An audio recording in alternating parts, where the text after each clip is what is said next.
and be our last guest. So it's going to be a lot of content tonight. So, oh yeah, excited. Yeah, can't wait. Glad you guys could come down.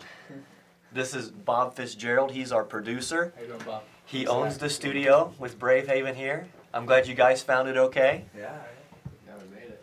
I was concerned that someone would lock the door up the stairs, no one could get down, and I wouldn't have a signal.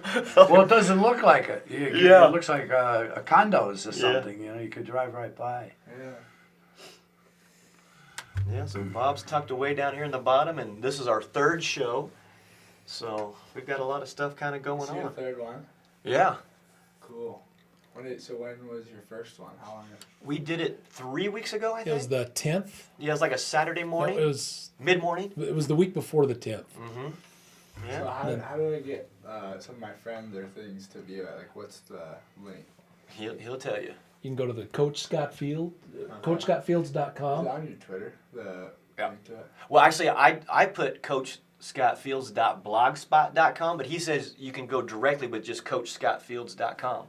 And then on the page, it just has, different menu options. One of them is the coaches show. One of them is archives and clips. So, Oh, goodness. Yeah, so if you want, you guys can tweet it and say, hey, getting ready to go on, and that way your family can watch. And so 2 minutes? 2 minutes. 2 minutes, Coach.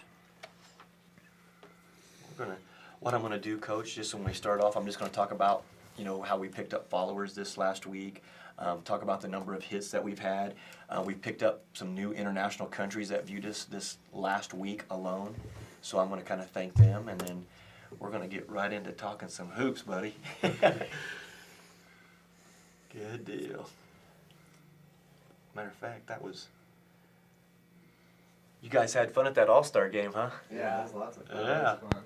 Brandon loves playing with you guys, my son. Oh, I love playing with B.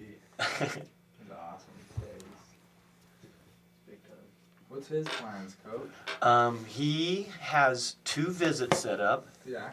He has a visit with a small school out in Connecticut, Oh, really? and then he's got a visit up here at Idaho State after the Final Four. That's awesome. Yeah, he's pretty excited. He's worked hard, and I'm just trying to quietly support behind the scenes and Where's he going in Connecticut? I think the coach said they want to fly him out on the 11th. What school is it? Post University. It's a Division II school. Yeah.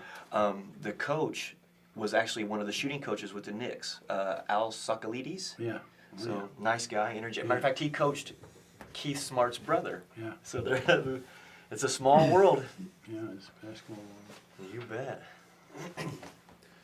Okay, hang on.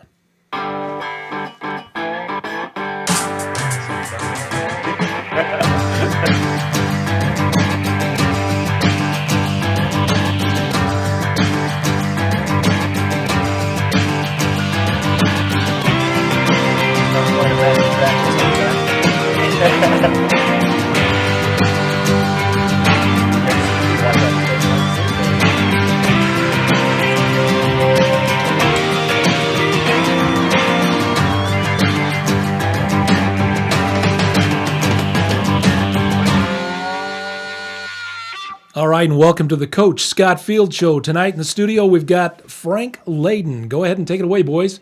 All right, Coach, welcome to the show. We're here at Brave Haven Studios in beautiful Salt Lake City. And before we get talking, I just want to talk to all of our buddies out there who have been viewing us. This last week, I want to thank all of you guys for coming aboard. We actually, on my Twitter, we picked up 5,700 followers this last week, and really excited about that. We had over 3,700 hits on CoachScottFields.com. Some international countries that we picked up. I think just having Julius Nwasu, a former San Antonio Spur, who played for me in Lebanon and won a championship. I think with him being on, it ended up bringing him some viewers from Nigeria and Ghana. And then we had people from the Dominican Republic joined us. We had Arab Emirates, so Dubai started watching us this last week, and then Thailand, and also down in South America and Colombia. So those countries joined us we had viewership from, of course, Venezuela, Lebanon, Russia. We had Australia, Austria, Sweden. So we're getting international viewership right here out of Salt Lake City, and it's just been an amazing time. We're having a lot of fun with it. We've got a poll question for tonight. So anybody can get on CoachScottFields.com or hit me on Twitter at Scott_Fields. The poll question for tonight, and we'll even start off with this, Coach. The NCAA has the one and done rule, and curious on your guys' thoughts on the one and done rule. Please hit us on Twitter. Let us know your thoughts or perspectives on it. We've had quite a few comments already come in on Twitter, and we'll be reading those off. But we are so lucky, blessed, and fortunate to have a friend of mine, Coach Frank Layden, who in this part of the world needs no introduction. He, Coach of the Year, 83, 84 in the NBA, Executive of the Year, 83, 84, was also a J. Walker Kennedy Award winner, and you are only one of 2 people that were not players that won that award for the NBA, and what a fantastic honor it is to have you with us, Coach. You and I have been friends for a long time, and for you to come in and be a part of this show, I feel just so grateful. So I thank you for your time. It's my pleasure. Yeah, so we're going to sit here and talk a lot of basketball and some history. And you came in, we've been talking for about 10 minutes before the show started. You were talking about Earl the Pearl Monroe's jersey there behind you. And gosh, let's just talk some basketball. You have coached at all levels. 10 years at the high school level. You coached college at your alma mater, Niagara. Yes. Coached WNBA and NBA. Yes. When did you know that you wanted to be, a basketball lifer? Well, first of all, I played at the high school level in New York City, and the competition was tremendous. In my senior year, which was back in 1950-51, right following, during the next couple of years would be the Korean War, where a lot of youngsters were being drafted and having to go over to Korea to fight. I played for a big high school. We had about 5,000 students. Wow. So when you went to try out, say for first base, there'd be 100 guys there. Basketball, you had to count a lot on your reputation and what have you. And the competition was certainly very keen. Well, I was a single parent home. My mother had passed away. My dad worked 5.5 days a week. He worked on the docks, and he worked with his body, second generation Irish, came over with hardly any education at all, though he did a lot of things. He knew how to read, and he read well, and he wrote well. I always remember, how his handwriting was so keen, and his spelling, and he was proud of that. And so he had, I'd say, about a 6th grade education, but he was self-educated. I remember him getting the New York Times every Sunday and reading it all week. Well, anyway, I went to school, public grammar school, PS 185. We didn't even have a name for it. We had a number. And from there, I went to Fort Hamilton High School, which was a neighborhood school. And I started to, I made the JVs as a freshman. And then as a sophomore, I played on the varsity. Played varsity baseball also, and did the same thing in my junior year. When something very unusual happened, is that there was, at that particular time, the teachers who took care of extracurricular activities, and that was from the paper to the theaters to the clubs in the school to the women's sports, whatever it was, they went on strike. In New York City, city employees can't strike, cops can't strike, firemen can't strike, teachers can't strike, but they don't have to do extracurricular work, like for instance coaching. So here I'm going into my senior year hoping that I'm going to maybe get a scholarship to college. Okay. I had a wonderful coach, Mr. Phil Drucker, and I still call him Mr., even after he's passed away.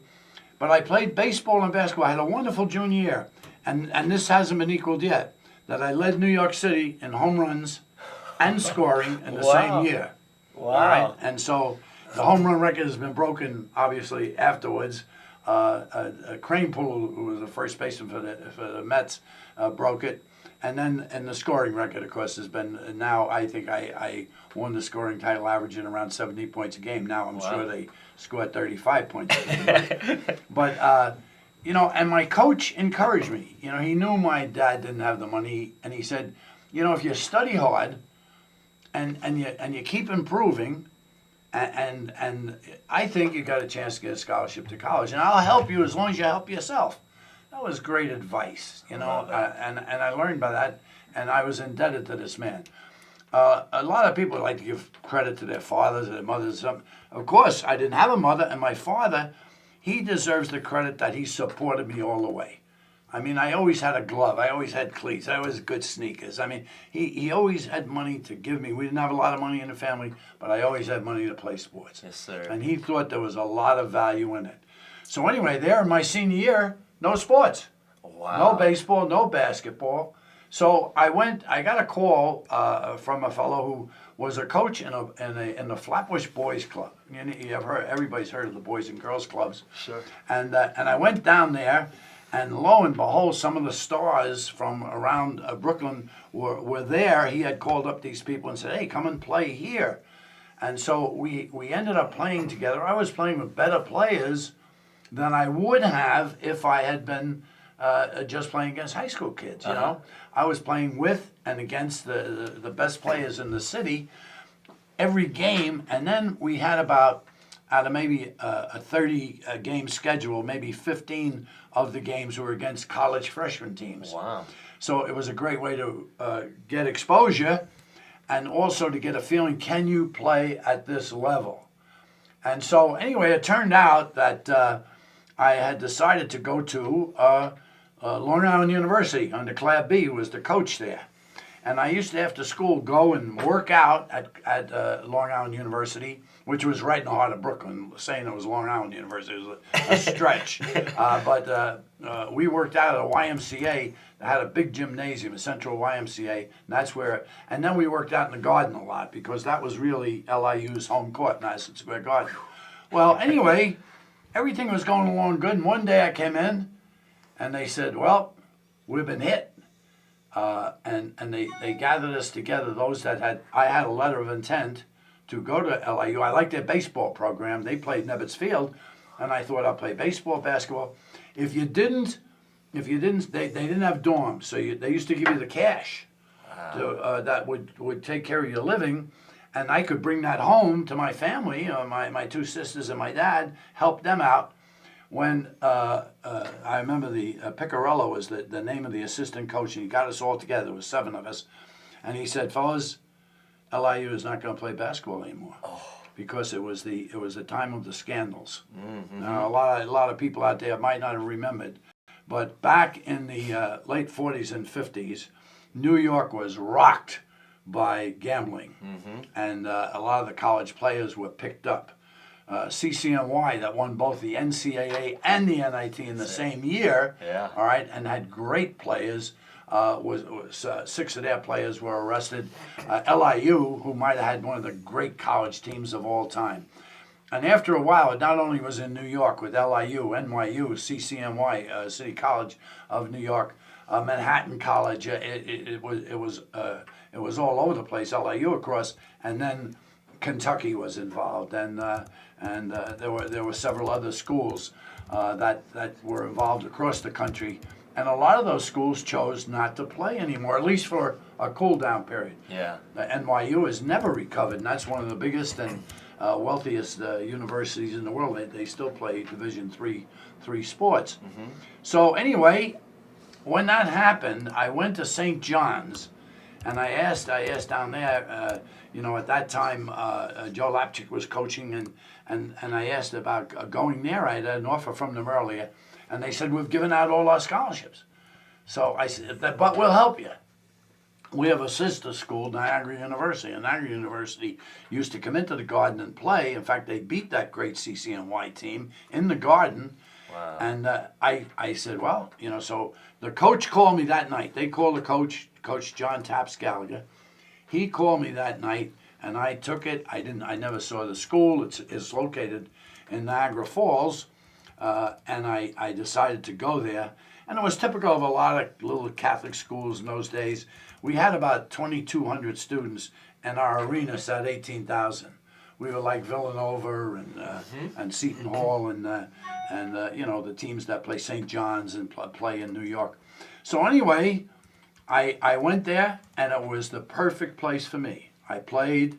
Hubie Brown was my roommate, who's now the coach, and many years now he's a great broadcaster. Yes, sir. Larry Costello, who not only was a great player, but then coached the Milwaukee Bucks with Oscar Robinson and Kareem Abdul-Jabbar to the World Championship. So I got to play with them, and the Korean War was on, as mentioned. I went in the ROTC. I got commissioned upon graduation, 1955. The war had just ended, but I had a commitment to go into the service. I was thinking then of playing baseball, where I was better in baseball than I was basketball, and I had some feelers from the Giants and the Dodgers earlier, but I went in the service. And we played pretty high-level baseball and basketball in the service for 2 years, but I got married. And now I was 25 years old, a little old to start out. And I called my coach, and I said to him, you know, he was a fine man. He was a religious man. He kept everything in perspective. He was well spoken. He was well read. He was a Brooklynite himself, just like I was, and I'd coached at Niagara for some 35 years. Let me tell you this: he coached at Niagara for 35 years and never got a technical. Wow. 35 years. Wow. Yeah, they used to call him the gentleman coach. He just was a man. Well deserved. And yeah, and even, you know, he would always say, don't blame the refs, don't blame this. And, you know, we're not going to win if we're selfish. He had all the terms that later on seemed so important to me. Well, anyway, I called him up and I said, Coach, what do I do? I'm getting out of the Army. I had gotten married while I was in the Army. My wife was pregnant with Scott, the fellow who's the coach now. And I said, what do I do? And he said, well, why don't you try coaching? So I said, I don't know, you know. And I have to say this: I always saw coaches as poor. They never made a lot of money. And they always worked hard. And I said, gee, I don't know if that's what I want to do. He says, why don't you try it? So anyway, about a month later, I had about 2 months to go to get out of the Army, when this little school in Long Island called me up. And it was a little Catholic school. It would be much like Judge Memorial is here in, or Juan Diego here in Utah. And I went out there on a Sunday afternoon, and I met with the principal, who was a nun. All right, and the athletic director was a man. He said, we play a high level of basketball here. Well, they sure did. They were very much, like Powell Memorial in New York City was a powerhouse, or Morgan Wooten's DeMatha High School. That's right. And they played out of the state, and they had 400 students, but they could have played the Knicks. I mean, they had such good players. So anyway, he said, why don't you, when you come out, and I didn't have a job. So I listened to my coach, and I said, well, why don't I try it? You know, so it caused me, I had to teach. So I had to teach history. In New York, you have to have a master's degree to teach. So I had to go back to school. I got a temporary certificate to teach. I taught history. And I had homeroom, bus duty, study hall, lunch duty, and eventually, after 10 years, I ended up being assistant principal. And the first weekend that the varsity scrimmage, it turned out I was the junior high coach. I thought I knew everything, and I found out that I didn't. The first week, the first team was Long Beach High School, and who was the star of the team? Larry Brown. Okay. Who later on was an Olympian and a great pro player and a great coach. Still is coaches SMU. Fantastic teacher. And then Art Heyman, who was a great star at Duke and played with the Knicks. He was on Oceanside High School. We played both of those schools 2 days in a row. On our team, our best player was a guy by the name of Billy Donovan. This is Billy Donovan, the coach of Florida, was his father. Okay. And his mother was a cheerleader. and Billy Donovan, actually, the young Billy Donovan, the one that's on Florida, actually played for the Jazz. We drafted him. Mm-hmm. And he came in and played for us for a while. And is, of course, a very, very good coach in his own right. Sir. Well, anyway, I caught on and I said, I like this. You know, I like after school. I was like the kids. I was looking forward all day long to getting out there with them. And in schools like that, you get the same kids. I was assistant football coach, assistant to the JVs, and then I was coaching. I was the freshman basketball coach, and then I was the JV baseball coach, and I was having fun. It was a lot of fun. And I found out some lessons about coaching and teaching and life was that it was so much easier when the players wanted to be there. Not everybody wants to be in math class or wants to be in Spanish class or history, whatever it is, but they all wanted to be. And it was democracy in action because you had to try out to make the team.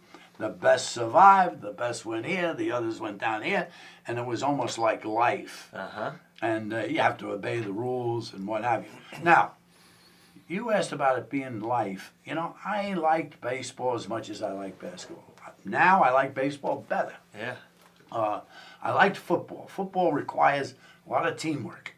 A lot of people doing a lot of different things to have the guy with the ball have success. And so there's a lot of sacrifice on people's parts. And in basketball, I like it, but it involved too fewer people to really sometimes make an impact. But I started just like my coach did, Coach Drucker, who said, someday you may go to college. And I try to say to our players, I don't know if you're going to play Division I. I don't know if you're going to play Division III. Maybe you won't play basketball. You won't play football, basketball. You know, but think about college. Start thinking now about where you want to go, what you want to do with your life, and what design are you taking? Are you going to college just to take up space, or are you going there with a specific motive beyond playing With a purpose, professional basketball? There's got to be purpose in your life. Sir. And you know what? One day I said to myself, and I said to my wife, Barbara, you know what? I found what I want to do. And it had nothing to do with money. I've always told people, I never saw a Brinks truck in a funeral procession. You can't take it with you. And, everywhere I went and every age I was, I always had a car. I always had a house. I always had, some money to get pizza and go out and go to movies or have my kids get equipment and stuff. I mean, that never mattered. In fact, even when I got to the Jazz, I can never remember signing a contract. It was always a handshake. I never, I just, I got a raise. I didn't even know it, or get some money. I remember a player saying to me the first time we made the playoffs, and a good player, a tough guy, said that the check we got was for $5,000 for 2 rounds of the playoffs. And he said, gee, is this all we get for all that work? So I said, no, this is what we get for all that fun. There you go. I said, there's guys dying in warfare and stuff like that, and there's people starving, and here you were paid a lot of money just to play basketball. Right. So that was the beginning of it. I never thought of myself as a lifer. When people ask me, what did you do for a living? I always say I was a school teacher. There you go. And a school teacher that happened to coach basketball on the side.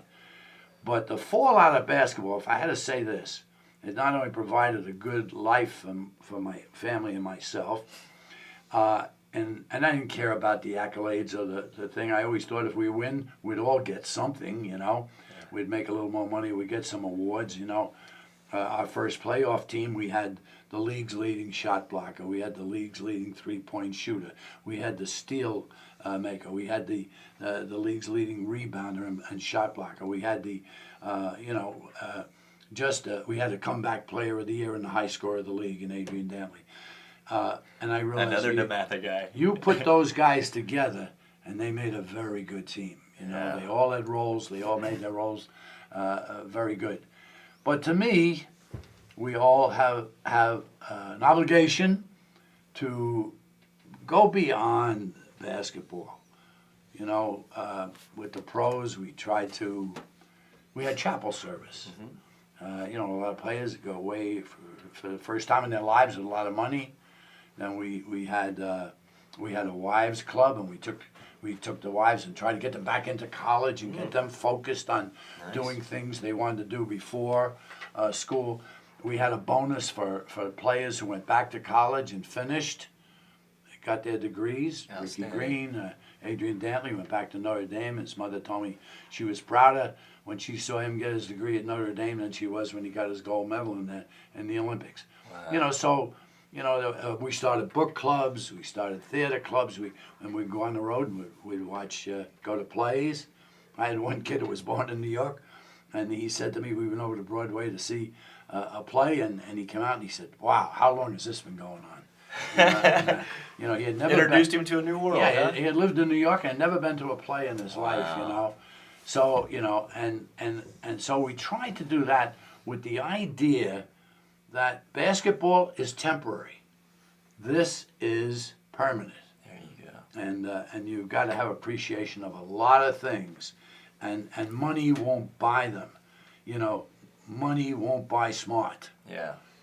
Yes, sir. And so and dumb won't win. So we were very simple. Coaches a lot of times say, "What about your rules? How do you have the rules?" I said, "I never had a rule. I had the same rules I had in life." I said, "I used to say to the players, be on time. We can't do anything if you're not here. Yeah. All right? So be on time, play hard. That'll make up for a lot of shortcomings that we may have in skills, and play smart.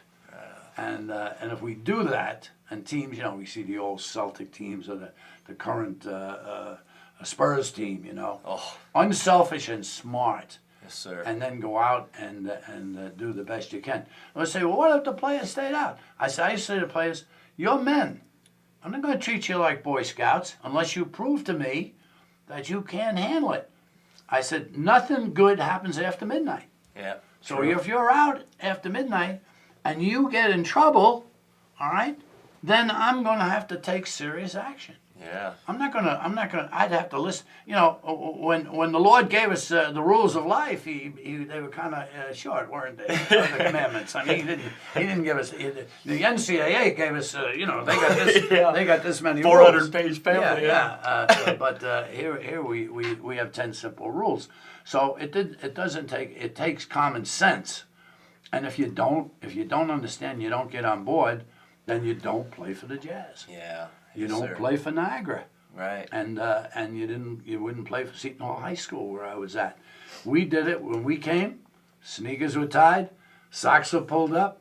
All right, our shirts were tucked in, and we came to work every day. There you go. And sometimes we worked longer and harder than other people, and it paid off. And sometimes there were disappointments. It wasn't always winning, and Sure. sometimes there's going to be losing, and you got to handle that. And I always remember this, and I've been talking too much, so I'll stop. No, are you kidding me? Great life Pete lessons. Carroll said an interesting thing. He says, in America, we have to learn to be better winners. He said, if losing develops character, winning reveals it. Hey, there you go. And and so this dance is in the end zone and stuff. Yeah. We want to act like, when we win, we congratulate the opponent because they made it possible. And I think that's the lessons that we have to learn. We can't forget about that.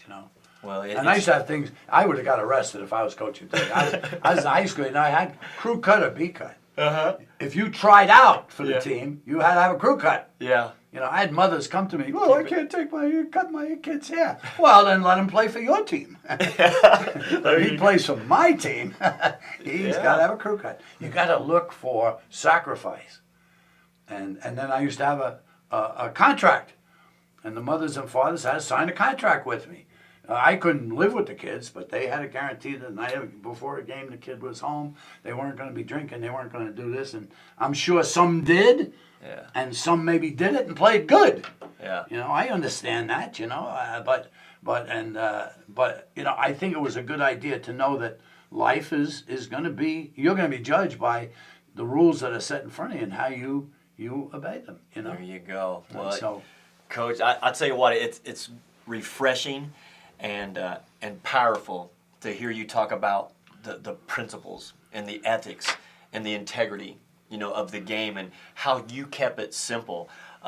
I read some of the things that came out of this weekend, where they had the 1983-84 team come back and they were interviewing the players and they talked about how you kept it simple, but yet you kept it fun. And you had Thurl Bailey, who was just coming in from North Carolina State, who just won a national championship with Coach Jimmy Valvano. You had Daryl Griffith. You had Mark Eaton. You had Adrian Dantley. Again talking about DeMatha, and we had a former DeMatha strength coach with us on our last show, Alan Stein, who is one of the best in the business. And love to hear the principles that you're setting forth. Yeah, I talked about discipline, simple thing, be on time, be dressed right, ready to go to work. I'd rather do a few things well than do a lot of things poorly. Hey. And basketball, compared to football, all right, is a simple game. All right, it's a game, and it starts with self-sacrifice, a commitment to be in great physical shape. I think that that's very important, and that the players understand. And by the way, I am wholly against one sport athletes. I love to see my basketball team play football. And they say, well, they're worried they're going to get hurt. Well, that's life. Yeah. So you might cross the street and get hurt too, Right. I can't worry about that, but I think you learn something. Everybody should be tackled in their life. Everybody should be jolting and whoa, what was that just hit me, and you should tackle people once in a while. I like mental and physical toughness, and I think football does that. Baseball, where to be a student of the game of baseball is so important. But I like to see my athletes. I don't like the idea that all athletes do now is lift weights and play football. Lift weights and I saw a little kid get on my elevator where I live. And he has football because he's going out to football practice one Saturday morning. And I said, where do you play, son? He must have been 11 years old. He says, I'm a kicker. You're a kicker? You're 11 years old. What do you know you are? Maybe you're the next great wide receiver in history. Right. Yeah, and so I like kids to be able to do it. And I think one of the things we are missing nowadays is the multiple athlete. People forget LeBron James got football scholarships. That's right. Yeah, Allen Iverson did too. Allen Iverson was a better football player than he was. Yes, he was. Player. Yes, sir. So it happens so often, but the consistency, too, of cooperation. I remember when I was teaching history. Kids would say, "Does spelling count?" I said, "Damn right it counts." I said, because the English teacher is one of my teammates. Yeah. You know what I mean? And so, I'll tell you what, does handwriting count? I said, sure, if I can't read it, it's wrong, because, I don't know, now kids, even my own grandchildren say to me, there's something about, they can't read cursive, they can't read writing. Yeah. It's got to be printed for them, or they gotta get it out of a machine. Yeah. And that's a shame, Yeah. Because it's wonderful to be able to read Lincoln's writings in his own handwriting. Yeah. And it's hard, but there's something to that.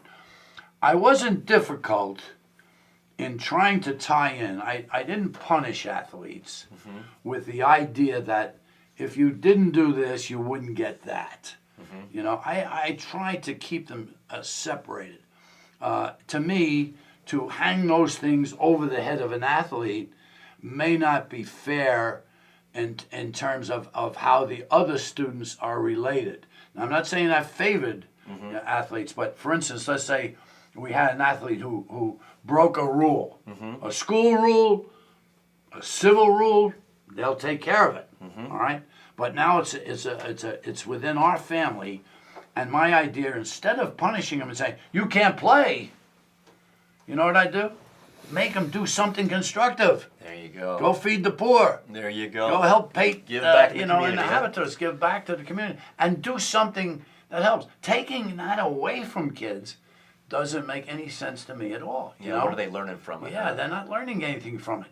But if they get out and they have to feed the poor and they see the poor and they say, "Whoa, I don't want to be in this." I realize they're kind of fortunate, huh? Yeah, and so that was constructive. And I used to fight academicians about this. They'd say, "Well, you can't do that. You don't have to throw the play." I had him in my senior year. I had a wonderful little point guard when I was coaching at Niagara, and a teacher came and said that he wanted to flunk him, and I said, "Wait a minute, what are you flunking him?" You know where this kid came from? He came from Harlem. He was in a family of 9. Wow. There never was a book in his house. His father and mother couldn't read. Yeah. I said, so what are you going to do? Take basketball away from him? Give him extra homework. Make him come to school on Saturday. Do something. This is a kid. I said, you know how much he has improved just to get to a D? Yeah. I said, he isn't one of those kids that went to prep schools and Catholic schools and, their parents could help them and they had tutors and they had all these things. All right? And I said, Al is a fragile guy. You take this away from him, I don't know where he's going. Yeah. And the dean said, that makes too much sense. There you go. Yeah. I love it. So I try to think that way, and then be able to deal with people who should know better. I mean, the country. Let's take for instance. I'll just make this a quick phrase. That the country in say in the NCAA and in big time Division I football, it's out of hand. Ooh. You know what I mean? Oh, I hear It's you. out of hand.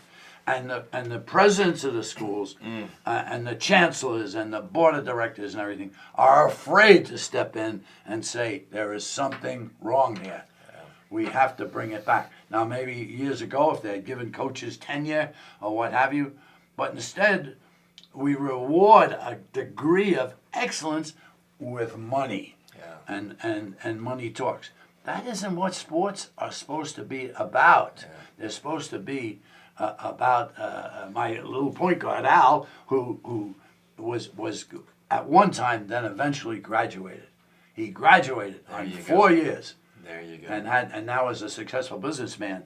And I think if it hadn't been for me and it hadn't been for basketball and Niagara for that matter, I think he would have been a real failure. Mm. So people used to ask me too. Another question is that, what kind of a team did you have this year? All right, what kind of a team did Pineview have this year? Well, they had a great team. All right. Oh, how are we measuring that? Well, by wins and losses. I want to see what their team is like 10 years from now. Mm-hmm. How many of them went to college? How many of them graduated? How many of them have successful marriages or are now living good lives and making contributions to society? That's how you measure the success of teams over, sure, you want to win now, you want to win everything else, but, sometimes real good teams have real bad people. True. And sometimes greedy coaches and what have you. So it's stepping back. The advice I would give to any coaches that are out there listening, and I don't care what level it was. I coached 10 years in high school, 10 years in college, and 13 years in the pros. One of those years with the women's team, and I apologize for that because I was too old. I wasn't ready for them, and I didn't do a good job. But I stayed for a year, and it was very good for me. But the thing is that remember that teachers are teachers. Coaches are teachers. Yeah. And whatever, people will listen to them. They have a pulpit that no one else has. A responsibility to the players who are going to do everything they can. I mean, imagine what kind of mathematicians we'd have if we could make them run suicide. Oh, you couldn't square the hypotheses. All right, on the line, let's go, Or supposing you taught math and it was 4 hours a day, or 3.5 hours, like we do in basketball. Boy, we'd get good mathematicians. Yes, we would. Yeah, yes, sir.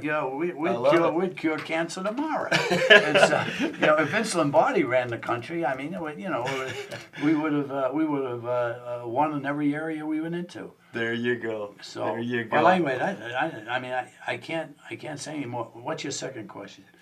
No, this has been outstanding because again, you're talking about principle and you're talking about integrity and go ahead. The X's and O's are simple. Yeah. Particularly in basketball. Yeah. A great football coach, all right, could talk about how to play tight end for 2 hours. Yeah. Basketball's a simple game. Yeah. Conditioning, unselfishness, shot selection, all of the fundamental things are what eventually will win for you. People used to ask me, what's the difference in coaching in high school? And so my ex-high school players would come, they want to see the pros play or something, bring their kids with them. And I'd say, it's exactly the same. Yeah. It's fundamentals. Yeah. You know what I mean? It's spacing. It's you know, it's movement without the ball. It's you know, everything is exactly the same. The only thing different is, at each level, the quality of athlete grows. Right. You know, they get bigger and stronger and what have you. And I don't know where that's going, because now we're talking about diet, and we're talking about weightlifting and what have you. So, you know, I mean, whoever thought that the day would come along that say, you know, a guy, I mean, we thought Will Chamberlain was something. But when you see LeBron James, he's like a freight train. Oh my You goodness. know, he shoots outside, shoots inside, blocks, he jumps, and everything. And there's a lot of those guys out there. The quality of our athletes has jumped. The other thing that was very interesting what you were talking about. In the last 25 years, the most amazing thing to me is the global effect basketball has had. There you go. They're playing basketball everywhere. Yes, they are. I went over to give clinics in Holland, and we had something like 900 countries represented. It was like speaking to the UN. The guys had earphones on. They would translate, interpreters and everything else. I mean, people interested in basketball. And you know what? I went over there cocky. I was a cocky American. I knew this and everything else. And I found out these guys knew all this. Yeah. You know, Yeah, they knew how to front a big man. They knew how to, you know, they absolutely were. Well, they needed the other things as to what makes your teams great. And some, you know, I mean, you can look at the potential in a place like China. I mean, you know, and they're doing it. Yes, and the Russians brought the American coaches over there. Now we're seeing, you mentioned Dubai and these places. China, very big. Right now, all the NBA teams have scouts in full time in Europe, and now we're starting to put them in Asia. And you know, after you see Lin and you know the big guy that played for Houston. Yao Ming. Yao Ming. I mean, so once they start playing, they have the discipline, by the way, and they play hard, and they're very coachable, the kids, and it's almost an atmosphere like you get in the military academies. You know, they're so strict in school, and when they get a chance to play sports, it's a relief to them. You know? That's right. Yeah, that's right. I remember a football coach telling me that at Army. He said, our kids hit hard because they're so happy to get out of the regiment of that you have all the other times and everything. Yeah. So, yeah, it's the global effect that we're seeing on basketball is absolutely wonderful. Yes, sir. You know, and everybody is playing it and playing it better. The foreign kids, I think, in a lot of ways, the coaching in Europe is better than it is here. And so, you know, the big men. You look at how many big men come to the United States and can shoot the ball. That's right. They face up. They start spread the very floor. young. They spread the floor. They were the ones with having the wide lane. Yeah, the 3-second lane. Yes. To be able to penetrate and then whip it out. You know, Yeah. and then big guys making shots. Our big guys, you know, for many years we just put them with their back to the basket. Right. And, you know, and you mentioned before, you mentioned Larry Brown, and to me, it's just the simplest thing, but all the coaches at Indiana took Rick Smits, the big 7-footer that played at Marist from overseas in Holland, that everybody had him play with his back to the basket. Larry Brown was the first one smart enough to say, you know what, you're a face-up shooter. Yeah. They let him face up and shoot, and just that changed the whole dynamic of the team, and they had better spacing. But Larry Brown was a teacher, and he teaches at every level he's been. He's won in college. He's one of the pros. Yeah, and one of the things that happens is, you know, I used to think people ask me who were the best coaches that I saw. You know, well, I would have to go with Johnny Wooden. You know, for the many years. And Indiana but boy. You know what? I went to see his practices, and we became close, especially in his closing years. He never lost sight of what was important. All right, and he was a teacher, just wonderful. So I ranked him number one. Sir. Dean Smith was another guy who got it. He understood. He said, yeah, we're going to be great offensive players, and by the way, both of them had very good players, and I think it should be known that there's a lot of good coaches who never get a chance to coach good players. Yeah. A great coach is one who wins when he has good players. Nobody wins with bad players, and there's a lot of guys who don't do a good job of coaching good players, and they should get a job. Sure. And then the third guy was Morgan Wooten.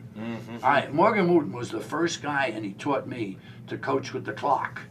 You know, when his practice started, he turned the clock on, and there was so much for this, so much for that. Yeah. Now I've gone to see a lot of the Spurs practices, and they are stations.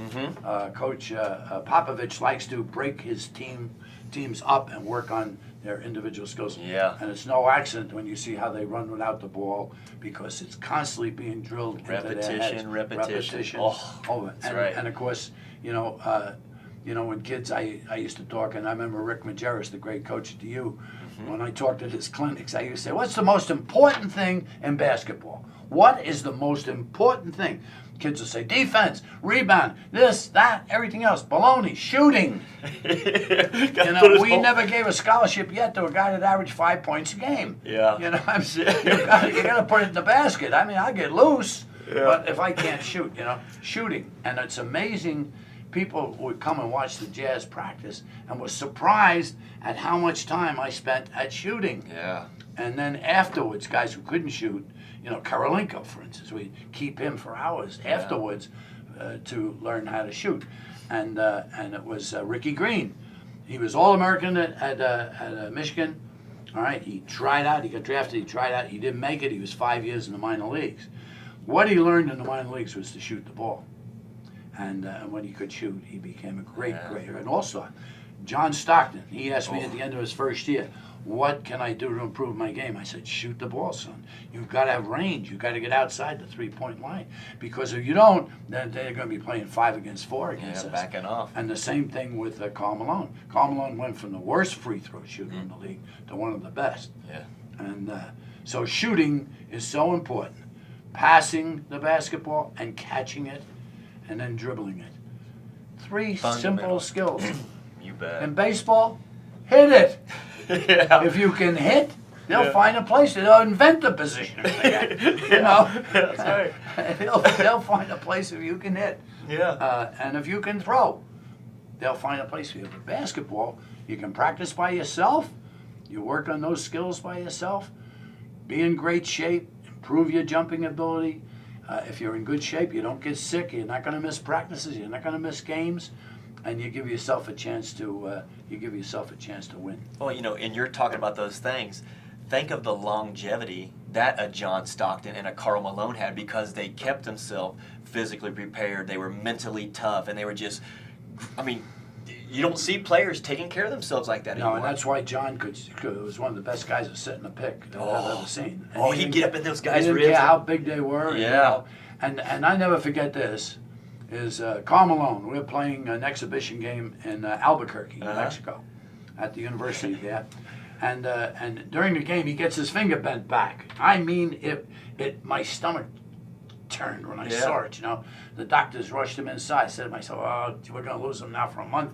We're gonna, this is going to require surgery." That finger was back towards his wrist. He says, "Step aside." He yanked it back in position. Told the trainer, "Tape those fingers up." He went back and played in the second half. Oh. And so, some of the reporters and stuff asked, "Hey, how'd you do it? This is an exhibition game, and you're gonna play with that finger where you're concerned." He says, "You know how many people paid a lot of money and traveled a lot of miles to see me play tonight?" He goes, "I owe it to them to go out there and play."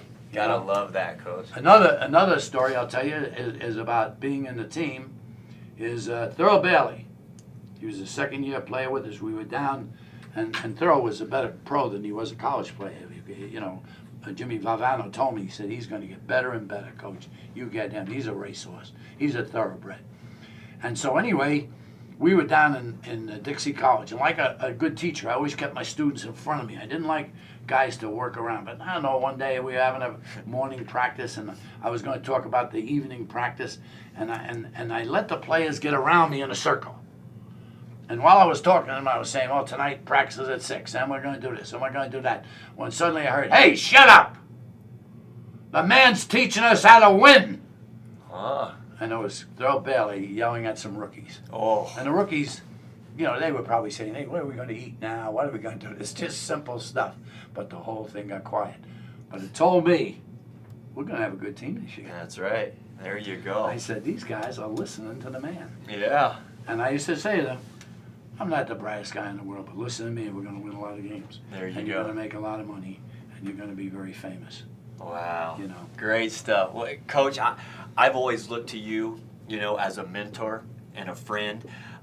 You've seen my free agent tryout camps. You've gone to games that I've coached here.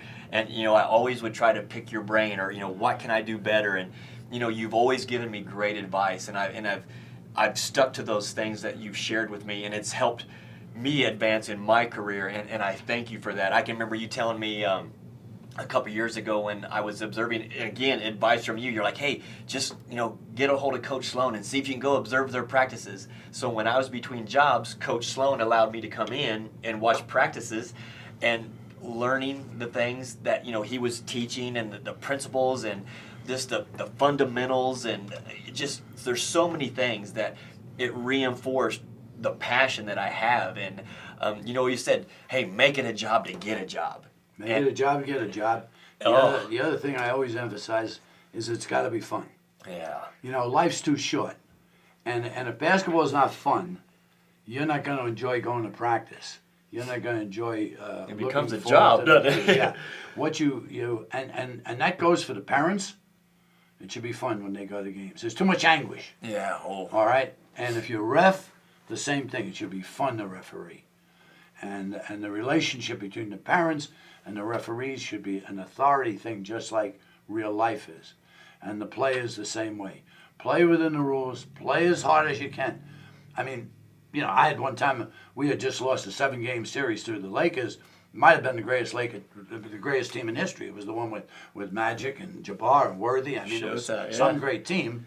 And we lost in 7 games. We took them 7 games. We lost the 7th game out in California. And someone next day, I was teeing up to play golf, and this guy says to me, oh, wasn't that a tragedy yesterday? I said, you know what a tragedy is? An airplane crash. Tragedy is what's happening to our troops over in Iraq. Yeah. I said, that was just a basketball game. Yeah. I said, get over it. And the guy was a little bit surprised at my attitude. I says, hey, there'll always be another day, another game, or what have you. A lot of things people say, well, it was the toughest thing that ever happened to me. I had, when I was coaching in high school, a team that went 26-0.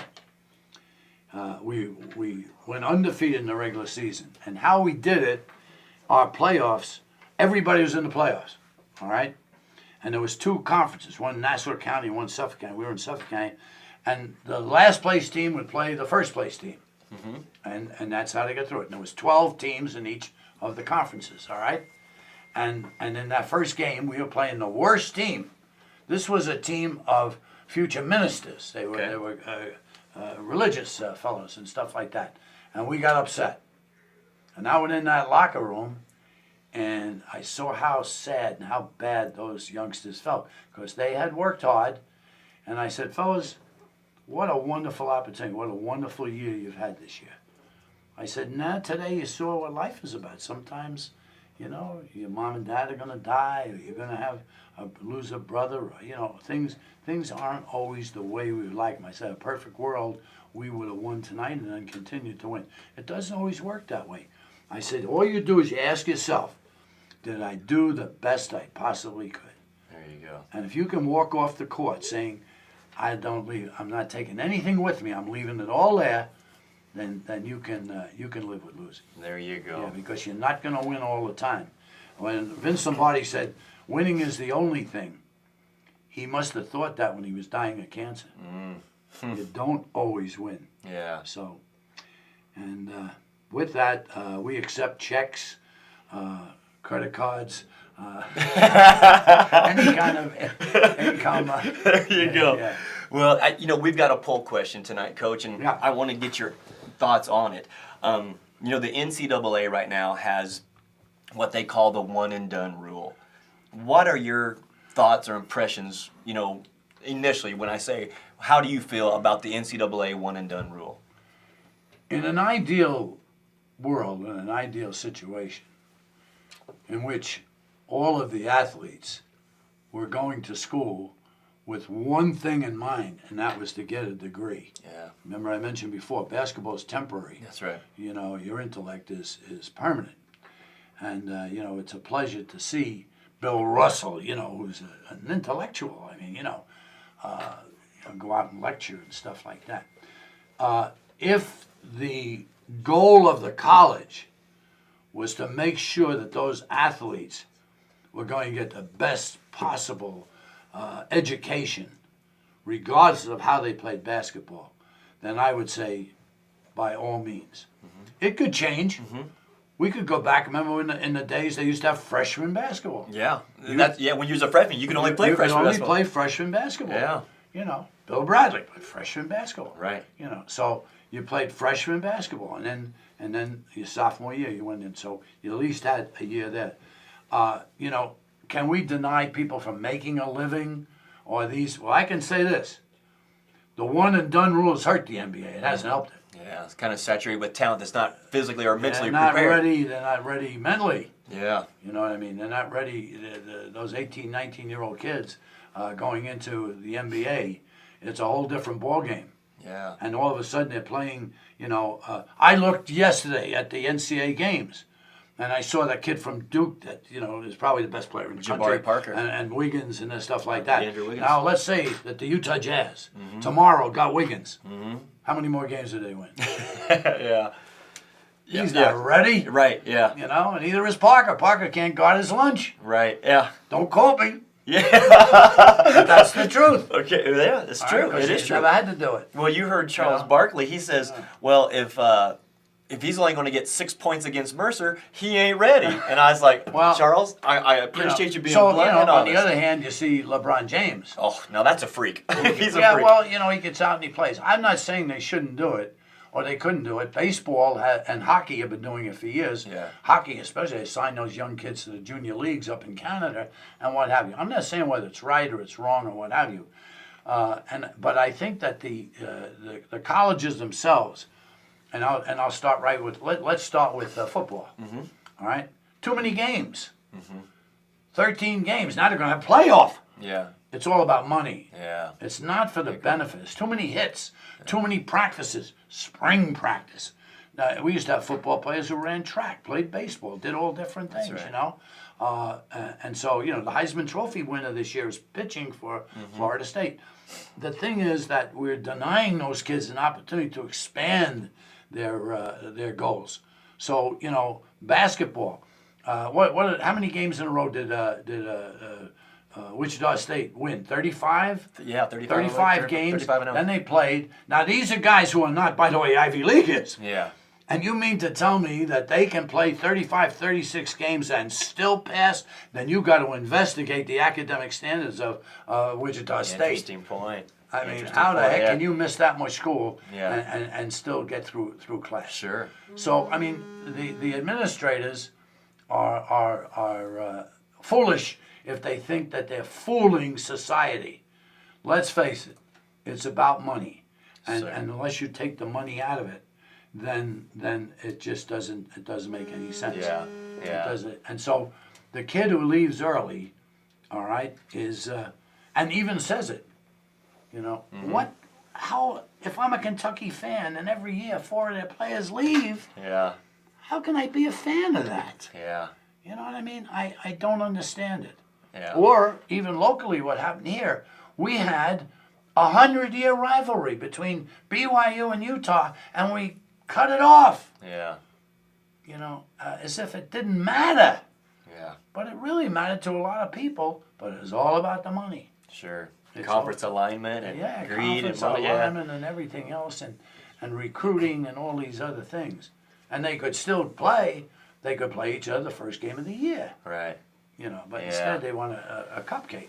Everybody does that. And Get those wins, huh? Yeah, and that's a shame. Yeah. So, there has to be a hard look taken at the whole of intercollegiate sports before we get down to saying it's wrong for players to leave early. I mean, that's nothing compared to the whole package. The Ivy League comes about as close as anybody to doing it, no scholarships, stuff like that.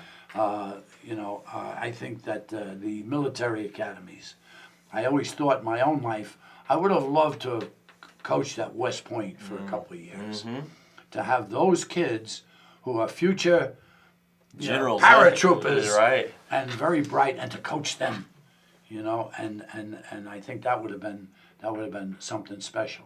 But nowadays we're just building athletic machines, football, basketball, and the fans love it, and so they pay a lot of money to see the games, and we pay the coaches a lot of money, and life goes on. But and to answer your question, I wish the rules were different.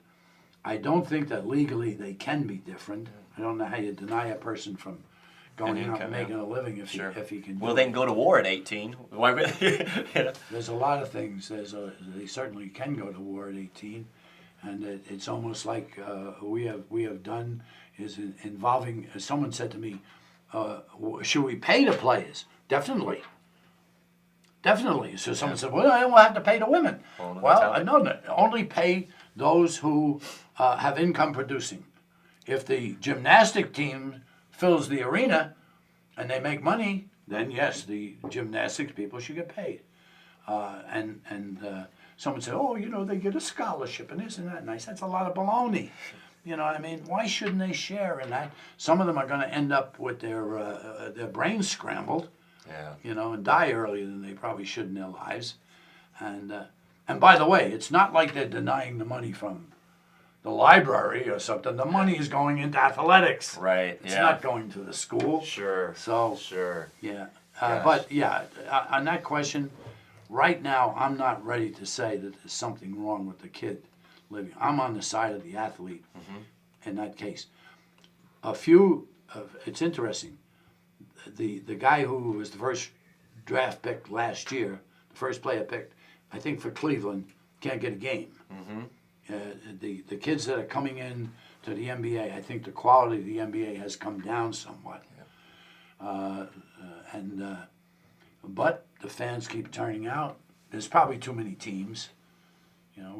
We'd be a little better if we had fewer teams. A little saturated. But I think there'll be teams in Europe before we know it, and there'll be teams in Asia before we know it. Yeah.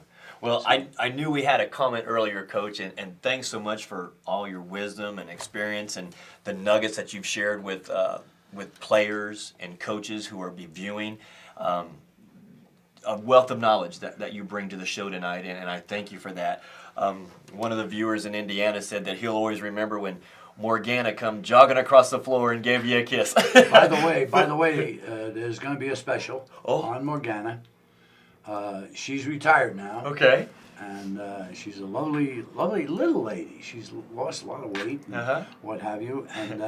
And they came to me and spent a whole day talking about her and about her life and what's going on. So look for it on ESPN. It's going to be on one of those specials that they have. Okay, yeah, a little documentary, a little 30 for 30 or something? Yeah, like 30 for 30. Outstanding. On her thing. And I always thought that part of it was important, that you should have fun. Yeah. And, in fact, when I quit coaching, and I mentioned before, I like baseball better than basketball. Yeah. It's a thinking man's game. And I like to sit back and spend the hours watching it. But I think that the idea... I lost my train of thought for a second. The idea that I can't. What was I talking about before we started there? About well, let's forget. Okay. I can't think about the idea of having fun and enjoying it. And what happened with me is I realized all of a sudden. And it's one of the regrets. Is this like in 1989 when you stepped aside? Yeah, I would have gone on a little longer. I wasn't that old, but the thing was that I was arguing with the refs a little bit too much. I regret that. And when you step aside and you look back, actually the refs do a pretty good job, very good job. I found that maybe I was spending too much time with the game and not enough time with my family. That was the other thing, the sacrifice. And there was no reason why I should do it over such a long period of time. So I advise coaches, you hear about coaches sleeping in their offices in the football season. Keep everything in perspective. There you go. And if you do, you'll be a better coach. There you go. Yeah. Yeah, love it. You're not when you're going wacko on the bench, the refs are yelling at a player, you're losing your focus. Sure. And that's not right. The other thing is, there's a way too many guys that are mean. Coaches are mean. They have such an advantage over the kids. I thought it was Barkley said it very well when Bobby Knight strangled a kid in Indiana. And Barkley said, if that old man put his hands on me, they'd be getting his funeral ready the next day. Yeah, sure. So, you shouldn't be mean. Yeah. And I think, sometimes our coaches are, they take it out on players and stuff. And it should be fun. And there can be lessons learned. That's right. At a more moderate consideration. Sure. Well, again, great nuggets there, Coach. And, I'll never forget one afternoon, we were sitting in the Jazz practice facility. They're at Zion's Bank practice facility. And a friend had come in, and I think there was a guy there from Chile and another guy. And you had introduced me to one of your friends, and you said, the best unemployed coach in America. And it meant a lot to me that you thought that much of me. And I've always respected, your mentorship and your friendship and the advice that you've given me for years, because I've always called you and sought your counsel, and for that I am eternally grateful, and I appreciate it. You wait, things come to you. Maybe the Lord has other routes for you to take. Yes, sir. And so that's important. I do a lot of motivational speaking to companies and stuff like that. And I had a man come up to me one time and say, I wasn't good enough, big enough, strong enough, or a good enough player to have been an athlete. He said, but thank you for this afternoon. Wow. He said, I think you made up for it. Yeah. For what you told us. Don't you? Because I remember you had a business card a few years back, and it was Frankly Speaking. Yeah. And where you do I still do motivational that, and inspirational yeah. speaking. How? And on the other side, I used to have, you can't quit. It's a league rule. There you go. That was Brian Piccolo. Yeah. And I say about athletics and the athletes that are out here is that how much do you love to play, or do you play for the wrong reasons? To be a pro, to do this, do that. Brian Piccolo was dying of cancer, and George Hallis went to him and said, "You can travel around the world. You can do anything with your life you want, and we'll pay for it." And he wanted to play football. He said, "I'll be at practice tomorrow." There you go. And so what happened was he died. He died a year later, but he was doing what he wanted to do.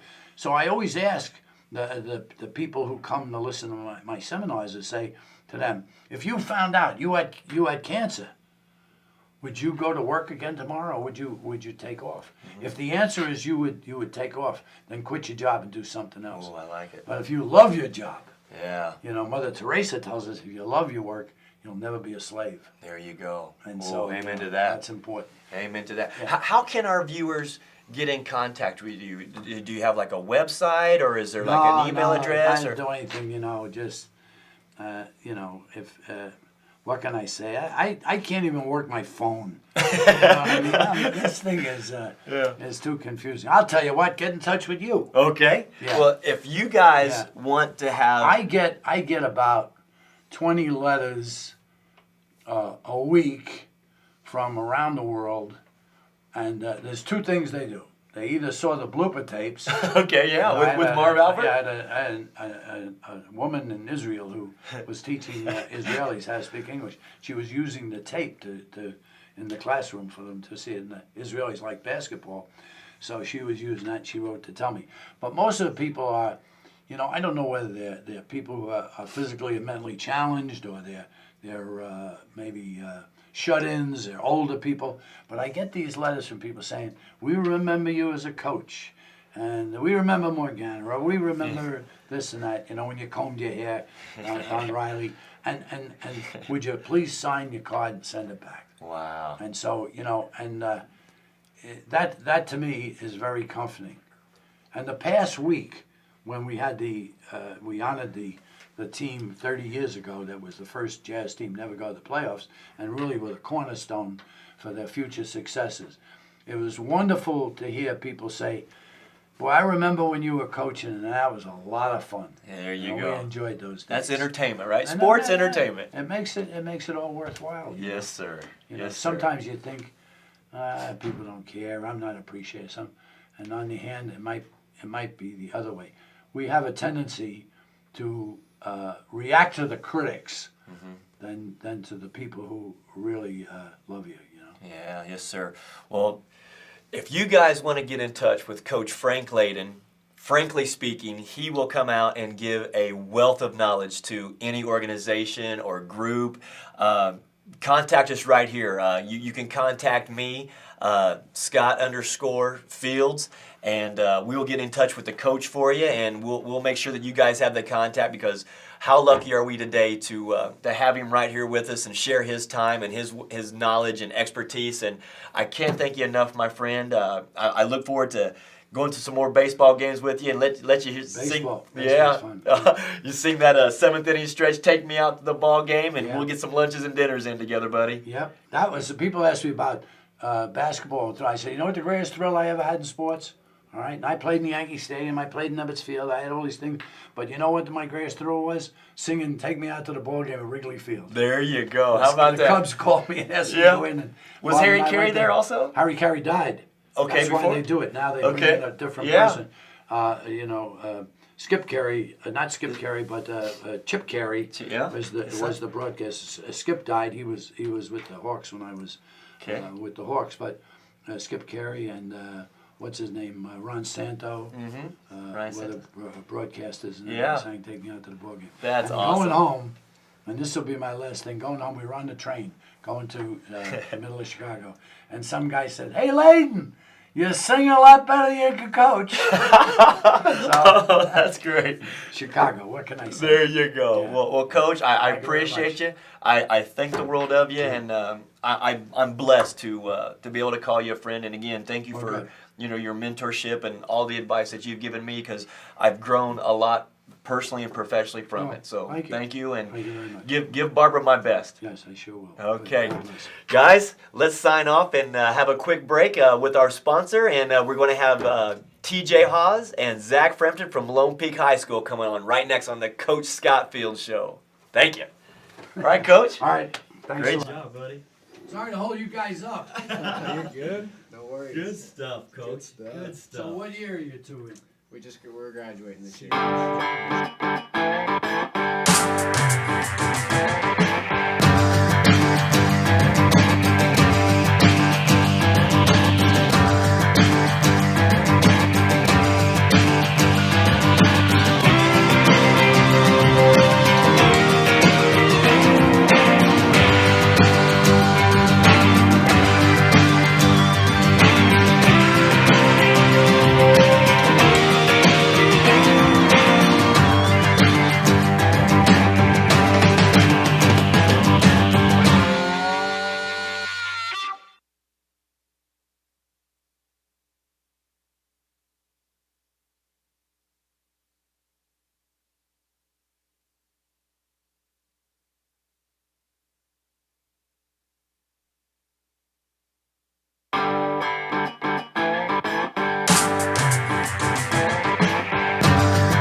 And wasn't he outstanding, Bob? you guys are live. Yeah, that All was right. Well, that was just amazing. to have him be on the show and to tell some of the old stories and talk about the principles and integrity and about having fun in the game of basketball.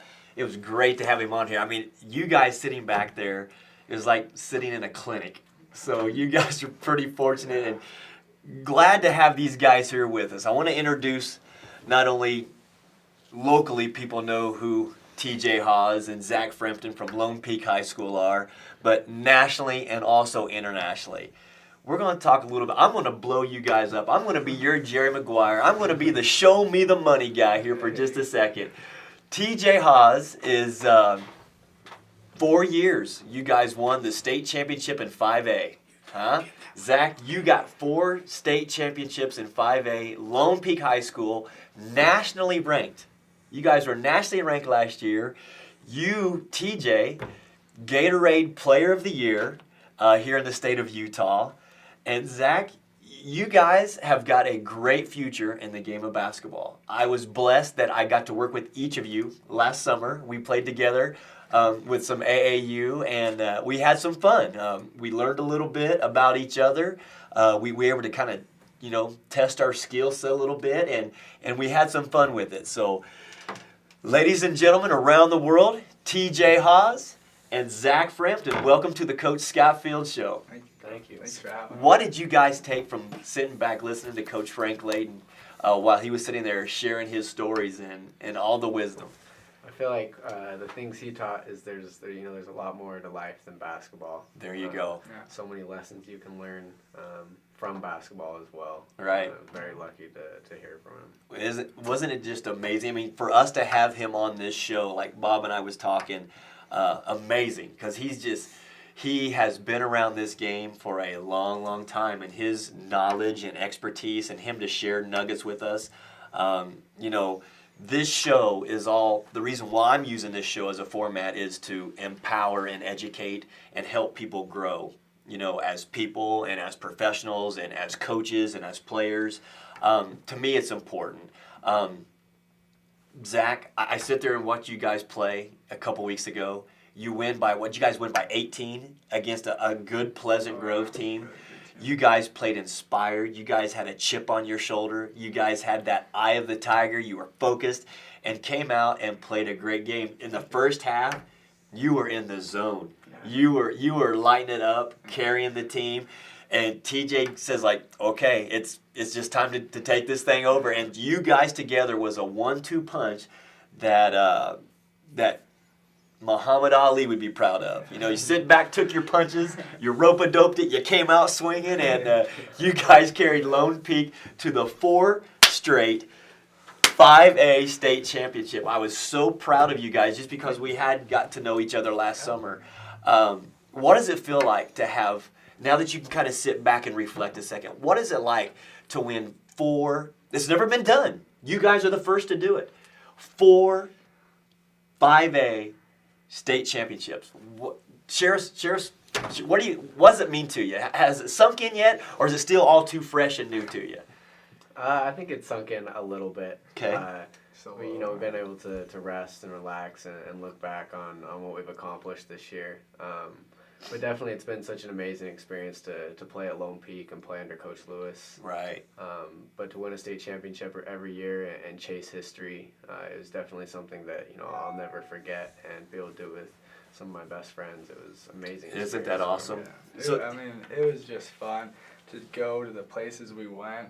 We went some crazy places and played some great teams. And I think that's what I'm going to take from this is the experiences that we had and our teams and the friendships we made and the people we've met, like you. We've met some great people, and I think that's what we're going to take from this experience. I think that's awesome because, you think about it, you could hear Coach Layden share his stories, but the people that you can meet through this game that we all love is an amazing thing because the growth, the maturity, the life lessons, there's so many little tangibles that you pull out. You mentioned Coach Lewis. Gosh, he's done a great job. He has a program, and you guys are in a program. And I've traveled as I coached at the college level for, 12, 13 years. And I was the guy going into the gyms and going into the homes doing the recruiting. And you watch different coaches, but you could tell that's a program. That's a system. You guys are plugged into a program. It probably hasn't really hit you yet until you leave and go see how other programs are run. But what did it mean to you to be coached by Coach Lewis and his system? And what are some of the life lessons that you learned from Coach Lewis in the last few years? I think the biggest thing that I've learned from Coach Lewis is just worth ethic, and what it takes to, become the player that you can be and become the person that you can be. It's not just basketball. He would always talk about there's no days off. Yeah. Even being a dad, you can't just take a day off. I love it. And that's the thing that I took, especially coming into practice and being ready to go every day mentally and physically. And it's just amazing to have someone that cares about you that much in your life, and it's been fun. It's been fun. He makes it fun. Winning is fun. Well, you heard Coach Frank talk about keeping it fun and keeping it light and not yelling and screaming, and because we got to admit, we've all observed some coaches who've yelled and screamed. And I don't understand how. I'm going to treat a player as a coach the way that I want to be treated when I played. And that's with positive reinforcement, positive affirmation, teach lessons as you go. You guys are young men. You know when you make a mistake, you don't need another man yelling and screaming at you, telling that you made a mistake and embarrassing you in front of 4,000, 6,000, 8,000, 12,000 people.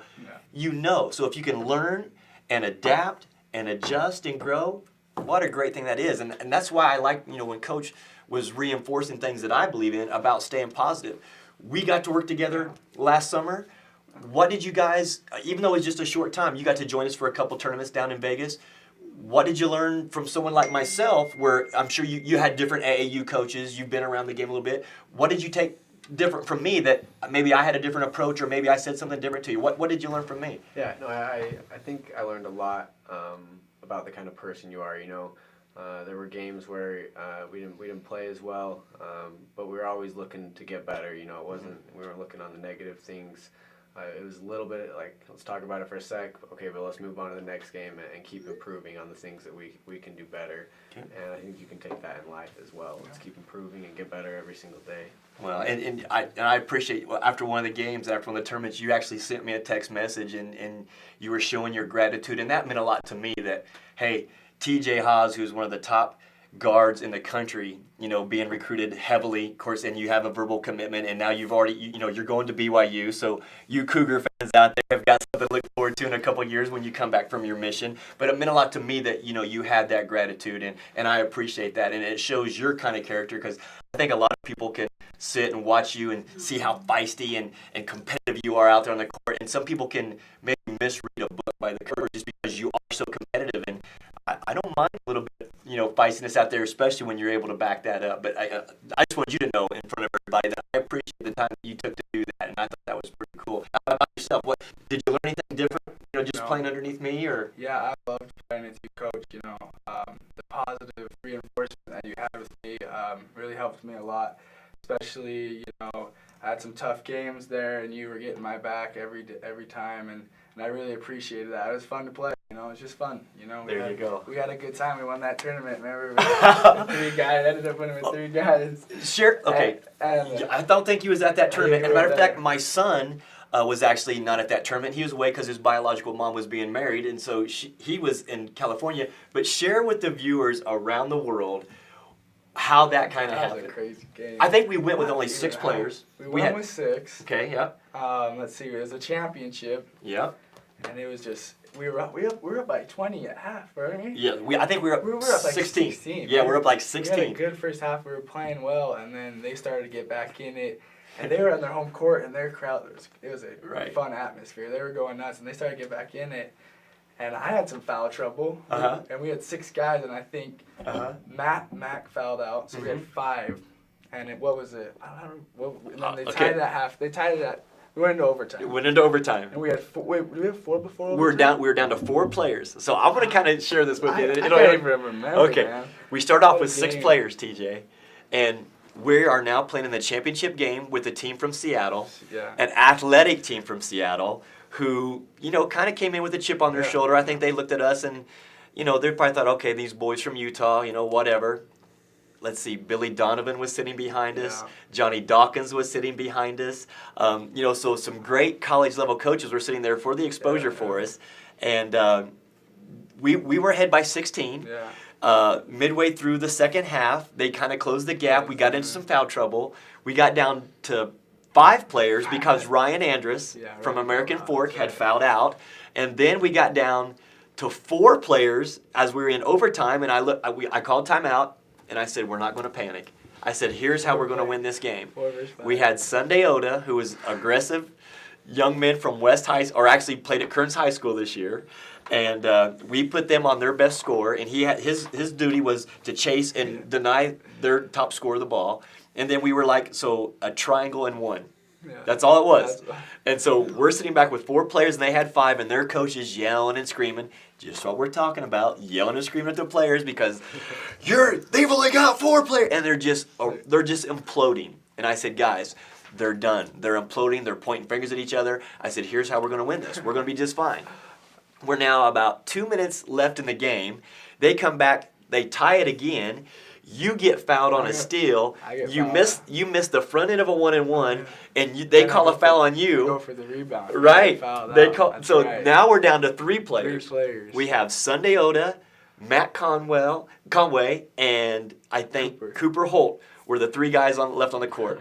So with about a minute 20 seconds to go, we have half of our team on the bench because we started with 6. We have 3 players on the floor. We go down and get a stop, get a rebound. They fouled us. We hit a shot. So now we're up 2, and there's like 20 seconds to go. They call a timeout. Still they're yelling and screaming. And we pulled it together. They missed a shot. Matt gets a rebound. He gets fouled. He hits the free throw. Misses a second. There's 2 seconds left. They miss a desperation shot. And the crowd is going nuts for 3 players who won a game in overtime in AAU basketball. That's the stuff that I won't forget. Right? That's just fun. Now, we didn't do it in front of 12,000 in front of Utah, but we did it down in Las Vegas in front of a lot of college coaches who were watching these guys. And, let's talk about that. You're going to go to BYU. You're getting ready to go on your mission. Where are you going on your mission? Lyon, France. Are you excited? I'm very excited. And when are you leaving? April 16th. April 16th. It's right around the corner. I actually was in France when I was coaching in Europe, and actually I've been to that city. I think you're going to have an outstanding experience. So I'm excited for you with that. Thank you. So I wish you nothing but the best, and I know in 2 years you're going to come back and be a Coug and help BYU stay at the NCAA tournament and keep doing your thing. So I wish you well at that. As of right now, what are your plans for the future? I'll get my mission call in a week. Wow, that's exciting. So I'm planning on serving a full-time mission for 2 years. Okay, so you're going to go on your mission like TJ before you go to school. Okay. Yep. And then after that, I want to play college basketball. So. Okay, I'm going to say this right now. Athletic directors, you guys who are out there watching this, if your coach does not get this kid a scholarship, fire your coach. I'm telling you right now, great role player, huh, TJ? Your instincts on defense, flying the lanes, a lot of the things that coaches teach, but you do it instinctively, and it's fun to watch because you're passing. You gave TJ some great shots. You penetrate. You make great decisions on the floor. He is a Division I player. And you coaches who are out there watching this, if you don't contact Zach Frampton and you don't contact me to let me tell you about this kid as far as a player on the court and off, outstanding player. I'm going to make sure I start a petition to get you fired if you don't get this guy in on a scholarship. Outstanding players, outstanding people. They're going to have great futures in basketball and beyond. And I'm thrilled that you guys could be a part of the Coach Scott Fields show tonight, and be around Coach Layden. Coach Keith Smart is going to be calling in, after we talk, and I have nothing but the utmost respect for you because I really don't know if it's really sank in yet that you guys have won 4 in a row. I mean, you probably say like, "Wow, that was pretty cool," but as you get a little older, you'll be like, "We just did something that no one in the history has done in the state of Utah," and what can you share with players, young players who are out there watching? Because I'm sure you guys are going to get on Twitter and say, hey, watch the Coach Scott Fields show. We're on this. I hope they view. I hope they listen. You guys are role models. what message would you give the young players out there? The work ethic. What can you teach a young player who idolizes a TJ Haws right now? What nuggets can you tell a young player? What does he need to do? I feel like don't let the hard times get you down. Okay. There's always a light ahead, and I feel like no matter how talented you are, basketball, as long as you work hard, good things are going to happen. I love it. And I think you can take that into life and basketball. Just work hard, and it's going to take you far in life. There you go. I like it. So you young guys that idolize TJ Haws, you just heard a juicy nugget right there. Zach, I'm turning it over to you. All these fans that love the Framp Daddy, Hey. give them a nugget out there. Give them a nugget on what you can teach them about Zach Frampton that maybe they don't know, but what life lesson can you teach them right now for our viewers? I think the most important thing is having fun. Enjoy it. It goes by so fast.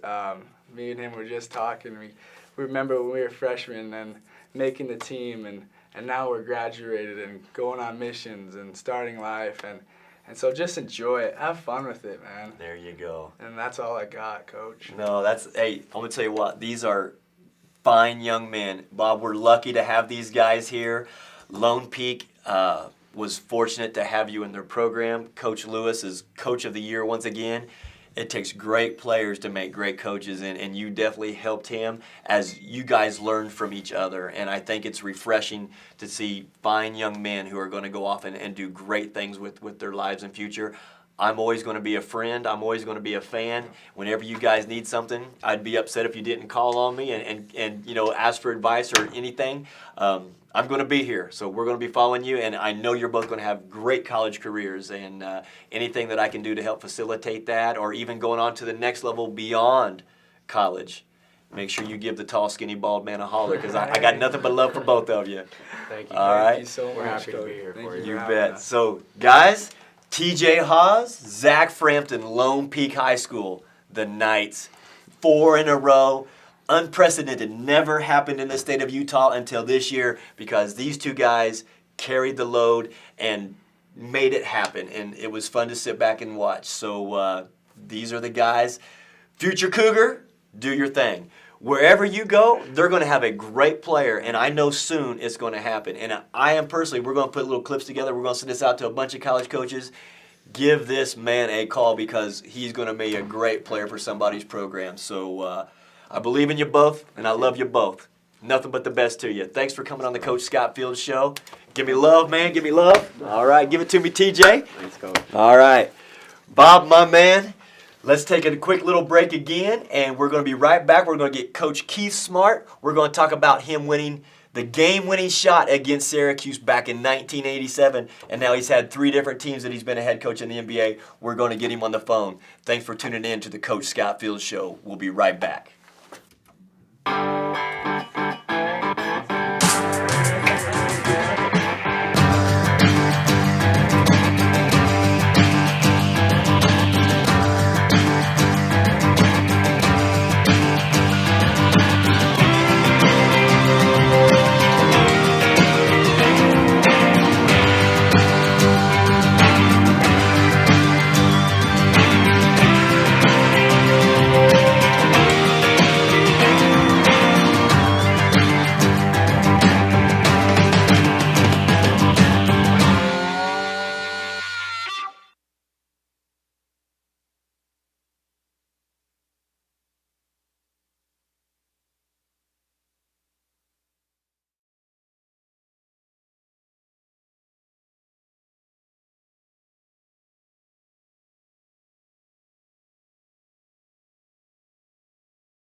Sticky.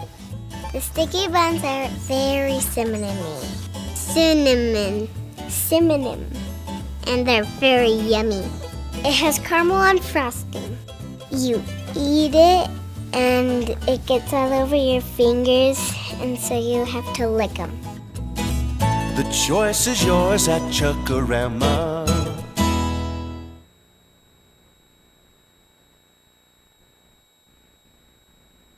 The best thing at Chuck-A-Rama is the rolls. They're like home style. Reminds me of my mom's baking. They're making them all the time, constantly coming out of the oven, so they're always warm and fresh. They smell wonderful.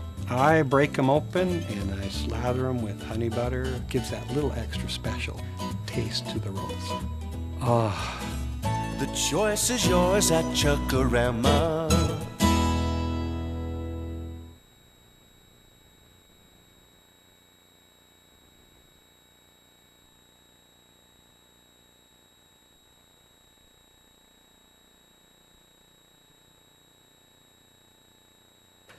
And we're back with the Coach Scott Field Show. Coach, take it away. All right, Coach Frank Layden did an awesome job tonight to sit there and share those stories. And I know we went a little bit long, but when you have a man who is given life lessons and talking about so many great things, we just have to sit back and absorb that like a sponge, Bob. He was outstanding, and it was great to see our prep players of the week, Zach Frampton and TJ Haws, coming on the Coach Scott Field Show tonight. Those guys are great players and good kids, just good people. So the college programs that they're going to go to are going to have nothing but success. Our poll question for tonight, we're talking about the one and done. This is talking about players, and I want to elaborate. These are the players that are coming into a college institution, and they're just leaving after 1 year. What do you guys think about that? Is it one and done? Should it be that way? Do you agree with it? Are you opposed to it? We had some followers on Facebook who sent in some comments on the poll question. We had some guys throughout the nation kind of chime in on the one and done situation, and I kind of wanted to read a few of those to you. We're in the process of getting Coach Keith Smart on the phone right now, another great friend of mine who has a great story to share with the viewers nationally and internationally. Coach Keith Smart actually played his college basketball at Indiana University, played for the legendary coach Bobby Knight. He went into playing some professional ball. He's been 3-time NBA head coach. He started off with the Cleveland Cavaliers, and then he was with Don Nelson, who was with the Golden State Warriors, and then he was the head coach of the Golden State Warriors, and then he went to the Sacramento Kings and became the head coach of the Sacramento Kings, who coached Jimmer Fredette right here out of BYU. So I'm really looking forward to getting Coach Keith Smart on the phone and allowing him to share a lot of nuggets with us. So I know we're in the process of trying to get him on the phone. And again, the poll question for tonight, what do you feel about the NCAA one and done? Do you think kids should just go to school for 1 year and turn professional? So curious to see, what you think about that. Please let us know on Twitter. You can get a hold of me at Scott_Fields and send me your comments. You can also, on my Facebook page, send me your comments about the one and done. It's 9 o'clock Mountain Time right now, 8 o'clock out in California. We're going to try to get Coach Keith Smart on the phone. Bob's back there working the phones right now. We're going to see if we can't catch him. Gosh, it's really neat to listen to Coach Frank Layden talk about, the people that he's met, through his career. He kind of hand-selected Jerry Sloan to take over, who sit here and coach for 23 years and is a NBA Hall of Famer and, has over 1,200 wins here with the franchise. He learned from coaches Hubie Brown, who they were roommates together, and he's just a great friend. And so to have him on the show has just been outstanding. We've been receiving some text messages. We've been receiving some Twitter comments. We've been receiving a few comments on Facebook, and we really appreciate that. I want to take a second now and give a shout out to our producer, Bob Fitzgerald of Brave Haven Media. Bob not only produces this show, and this is his studio that we're filming the Coach Scott Fields show at, but you also find him out here in the Salt Lake community a lot. He's taken a lot of still photos at athletic events. He can produce for you videos. He actually helped produce a video for my wife and I for our weddings. So please contact Brave Haven Media and let them put together a great package for you, whether it be any types of productions or photography. He does an outstanding job, and I can't thank him enough for the opportunity to use this as a format and platform to bring you the Coach Scott Fields Show. Again, to let you know, we've picked up almost 5,700 followers on Twitter here just within the last week to 10 days. Over 3,700 hits on CoachScottFields.com. While you're sitting there on Facebook, it's great when you push like, but when you push that share button and you let other people, see what we're doing and we're empowering coaches and we're empowering players. We're trying to educate them, not only in the game of basketball, but the game of life, which is so much more important.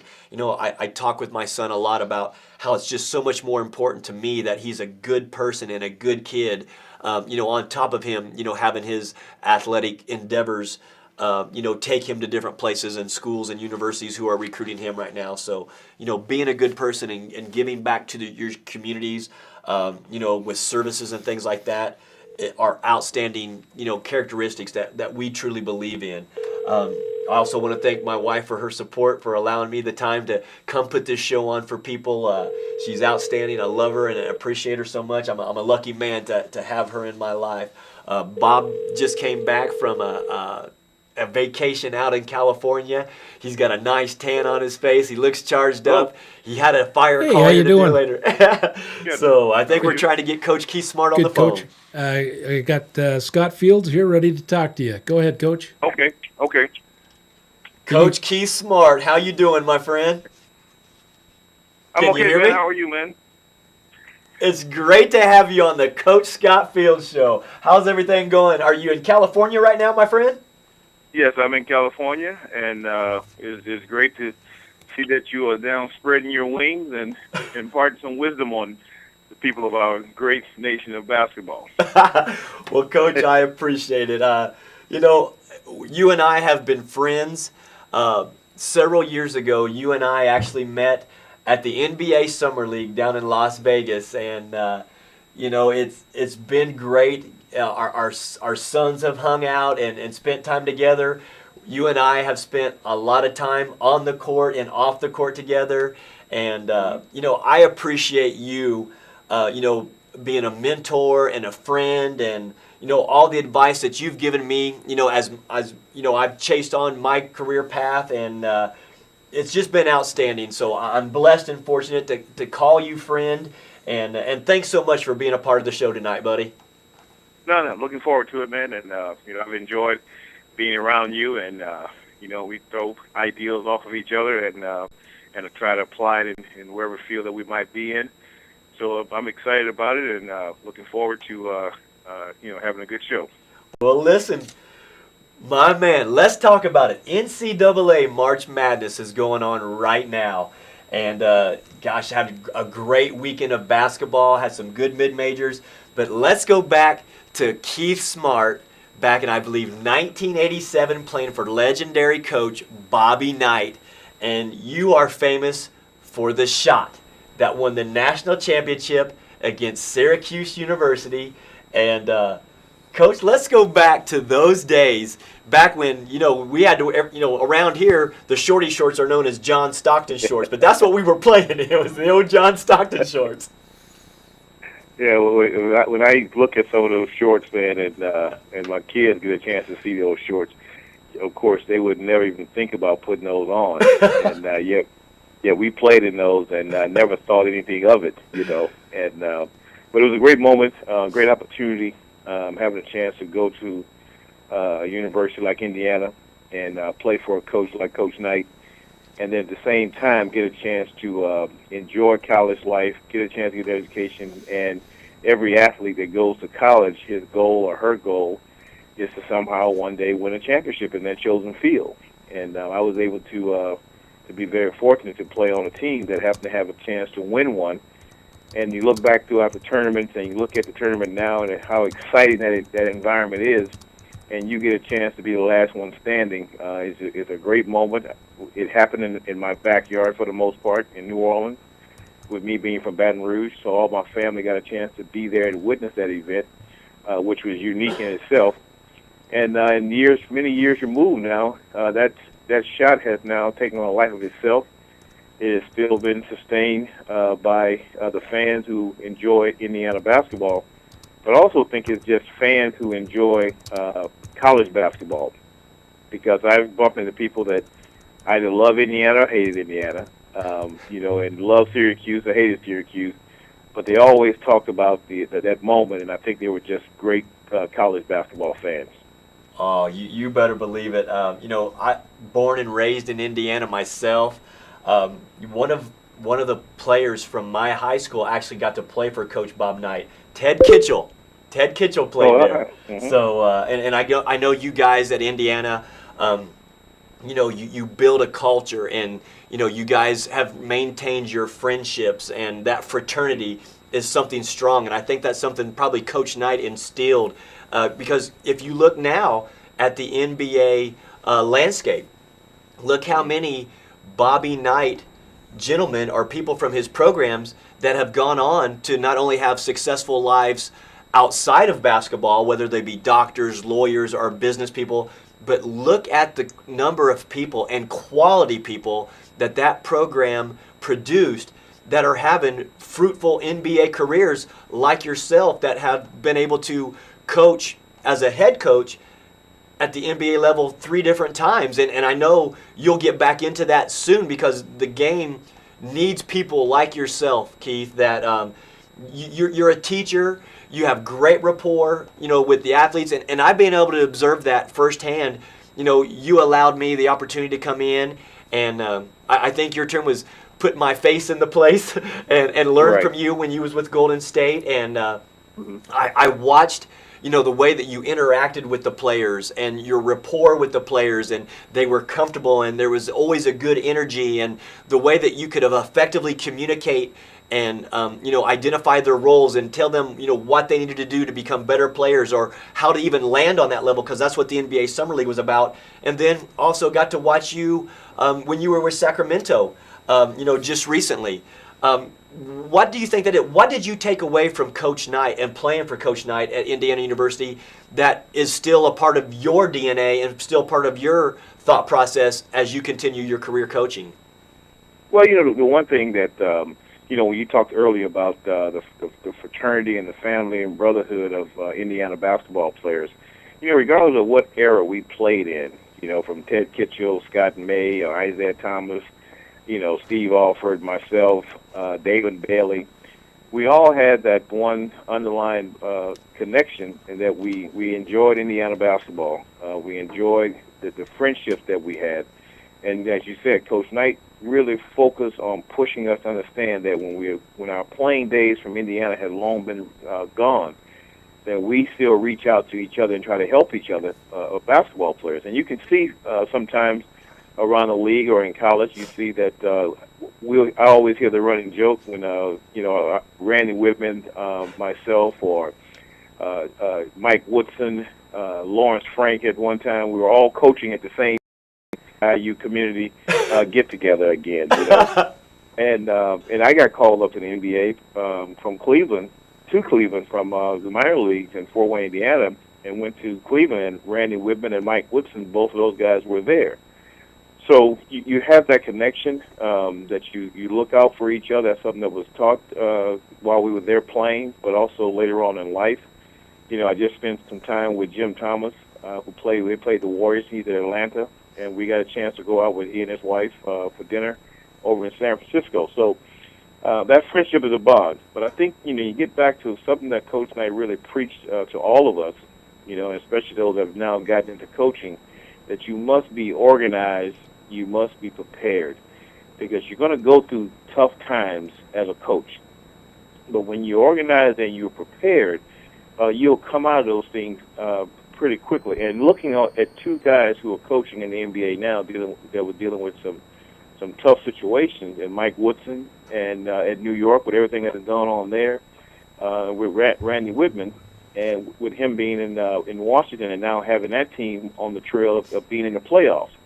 They both went through some tough times and have gone through some tough times, but yet, they kept themselves focused on the day-to-day operation, getting the players better, getting the team better, and eventually that stuff is paying off for them. New York just lost a game the other night, but they had been on a 7 or 8 game winning streak.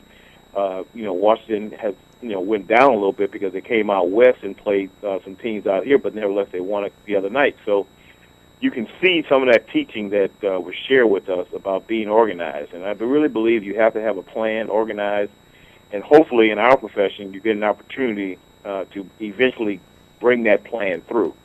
Sometimes you do, sometimes you don't. Yeah. But that's what I've learned the most, of being organized, so that, and he also said to us, you want to be those things, because when things do go bad, no one can ever say your team looked dysfunctional. That they did look organized. They just weren't talented enough, or things just didn't fall your way. But you don't want to have a team on the floor that looks like it's not functioning together. And that's what I've seen in my time of coaching. That's what I've taken to heart, to make sure that my teams are prepared and organized. Yeah, that's the great nuggets right there, Coach. It is truly about preparation, instilling your philosophy as a coach, trying to find and working hard with the general managers to find the players that fit your philosophy and will accept a role. And again, I've been blessed to have watched you firsthand and watch you communicate with the players. I mean, when to push their buttons and challenge them.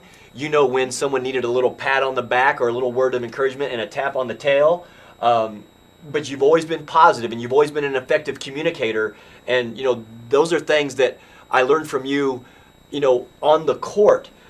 Just knowing that you're passionate, you care about them as people, you cared about them as professionals. You were always trying to help promote and market them, because that they had futures in the game, whether it been on your team or in other teams, but how to market themselves effectively. And I valued taking that from watching you coach on the floor and watching your instruction and watching the way that you taught. I can remember watching Anthony Morrow come into the Golden State Summer League, who was undrafted, and the way that you and Nelly spoke with him. I can remember Nelly walking over to him and saying, "Hey, young man, you've got a chance." And just by hearing those words of encouragement to Anthony Morrow, you're looking at a guy who ended up setting a single game scoring record in the NBA Summer League at 53 or 54 points, and is now, had a career as a shooter coming out of Georgia Tech. And it's refreshing to watch, Coach, to see you instill confidence and instill support for the players, but yet still directing him and guiding them and establishing a role and putting them in a position to be successful on the court. And it was fun to watch. Yeah, when you look at players and a guy like Anthony Morrow, who had just a gift. He has a gift of shooting. Yeah. And having a chance to have worked for a mastermind as far as offensive strategizing and Coach Don Nelson, you look at putting players in positions where they can be successful. And Morrow, he had to have help. Someone had to help him score those points. Yeah. He wasn't that type of player that you give the ball to him and he can create his own plays and make his own opportunities. Right. Someone had to help him with a pass that had to be delivered to him. And I think with guys like that, I found ways, and from looking and paying attention to what Coach Nelson was doing and how he devised situations that will put pressure on the defense to act to one situation while freeing up that person who has a tremendous gift to be able to shoot the basketball, because when he was open, that shot was going down. I tell this story all the time about, when I was at Golden State and we had Anthony Morrow, Steph Curry, of course, and Reggie Williams on the basketball team. Okay. And I shared with them, I said, Reggie wants to get involved and shoot with those guys. I said, look, if you can't make 90 in a row, you can't even shoot with those guys. You can't even go over there and shoot with them. He said, oh, no, I can shoot. I said, okay, I'm telling you. They will shoot and get up to 90 shots before they miss. Wow. I said, so you got to be in a good, understanding how hard you have to work at this thing to become a really good shooter and not a streak shooter. And I thought that really helps him being able to go out there with those guys. But that's what you try to do with players, is put them in those positions. And if you're fortunate enough to have a chance to, we all as coaches wish for the days to where you can be like a Popovich and you at a program to where you develop that program, develop your style, both sides of the ball, and eventually start signing players or drafting players that fit what it is that you want to accomplish. Yeah. And that's that background from being able to take players. I've always said, I don't hold anything, and you've been around me, I don't hold anything grudge-wise. Because Right. Players are going to say things, you're going to say things in the heat of the moment, but we walk out of the building and we start over brand new every single day. And that's always been my philosophy. We move on to the next play, and we forget what has happened yesterday and move on to what we look at today and then what we're going to eventually try to do in the future. So that has helped me a great deal, and I'm excited about opportunity again to have a chance to coach again from whatever position. But in the meantime, I've been very fortunate this year to be able to sit back and watch NBA games, college games, look at trends and look at things that are happening that I may have overused or I see my colleagues overusing for the most part, and just have that information to where I can now pinpoint what I've seen and try to apply that to the next situation. There you go. I like that, and I think that's important because, correct me if I'm wrong, but what I hear you saying, you're still a student of the game, and you're always growing, and you're always learning, and I'm challenging coaches to make sure that they continue to use resources, continue to grow and develop and listen, and it sounds to me like that's probably what you're doing, Coach. Oh yeah, well when you look back when you're out of it for a moment, you go through that period where you're kind of trying to figure out, okay, what am I doing, and then you have a plan. But I had a plan. I said, okay, I'm going to use this like a sabbatical, and I'm going to use it to research and study the game this year. And so I sat back, of course, taped and watched games over in the mornings, and kind of go through with a fine-tooth comb exactly what I'm looking for, because try to apply that in another situation. And the trends that I've seen pop up that are so crystal clear that I didn't see otherwise. Because sometimes when you're involved in action, you don't get a chance to see everything because you're constantly preparing for the next game. Yeah. And so you don't get that opportunity to really look at the bigger picture of everything. And I've been able to do that this year. Rick Carlisle shared with me, while I was out, he said, when he was out in between jobs, it was great for his coaching because he got a chance to grow even more as a coach. And that's what that I've taken this time to do, is to try and grow again as a coach, and also taking information that I have and what I see and see how to apply it. And of course, your background is going to constantly be around trying to get players better. And what is our job? Our job is to see how can we put these players in the best position to succeed every single night. There you go. And how do you develop them? How do you start a development program trying to get them better? But also, I've talked to a lot of coaches. I've been around to watch my son high school games and be able to go to other high schools here in town and watch them practice. Coaches were inviting me to come over to just watch them their practice and watch and tell them what I see. Yeah. The same thing with colleges. I've gone to a few of those. I've gone down to the University of Georgia and had a basketball clinic there. So all the things that I have not been able to do over the long haul, but having a chance this moment here to be able to see those things, like you said, you're going to constantly be a student. If you love the game and you love to teach, you're going to be a student, and you're going to have to be open to new ideas and look at different things to help you continue to grow as a coach. And when you're growing as a coach, you're never closed-minded. The great coaches, they all were open to information, and they take that information and they apply it. And so coaches I've been around, they all have been open and students why do you think some of the best coaches in the NBA were going over to Europe? Because they were trying to study, the European philosophy and apply it to NBA players and see how you can incorporate that. And one team that has done that extremely well is obviously the San Antonio Spurs. Yeah. I think Pop does a masterful job of taking his players. They are veterans. He's not overworking them. He's going to have them peak at the right time. They're in a system. The players know their roles. They're very unselfish. They move without the ball. There's great spacing. I mean, there's so many little things that they do so well, and it is fun to watch. And they have a lot of international feel to their squad. I mean, you look at Tim Duncan from the Virgin Islands. You got Manu from Argentina. You've got Tony Parker from France. So again, and they've been able to find the best out of those players and put them in that position to be successful. Situation to be successful night in and night out. And here they are quietly going about their business, right now as we speak. And it is fun to watch. Right. Well, you look at, I was just talking to a coach today about this. I said, you look at San Antonio's team. I said, they have a handful of players that have obviously played internationally. But what has pushed more than anything internationally, and especially the national team, is team-oriented basketball. Yeah. Make a play for someone else. Right. So you have a ton of players on that team that has that philosophy. You go out and you get other players who are talented enough that can accept a role and be involved in a team that with the superstars, but sometimes these superstars are going to take a step back and allow those other guys to play. Yeah.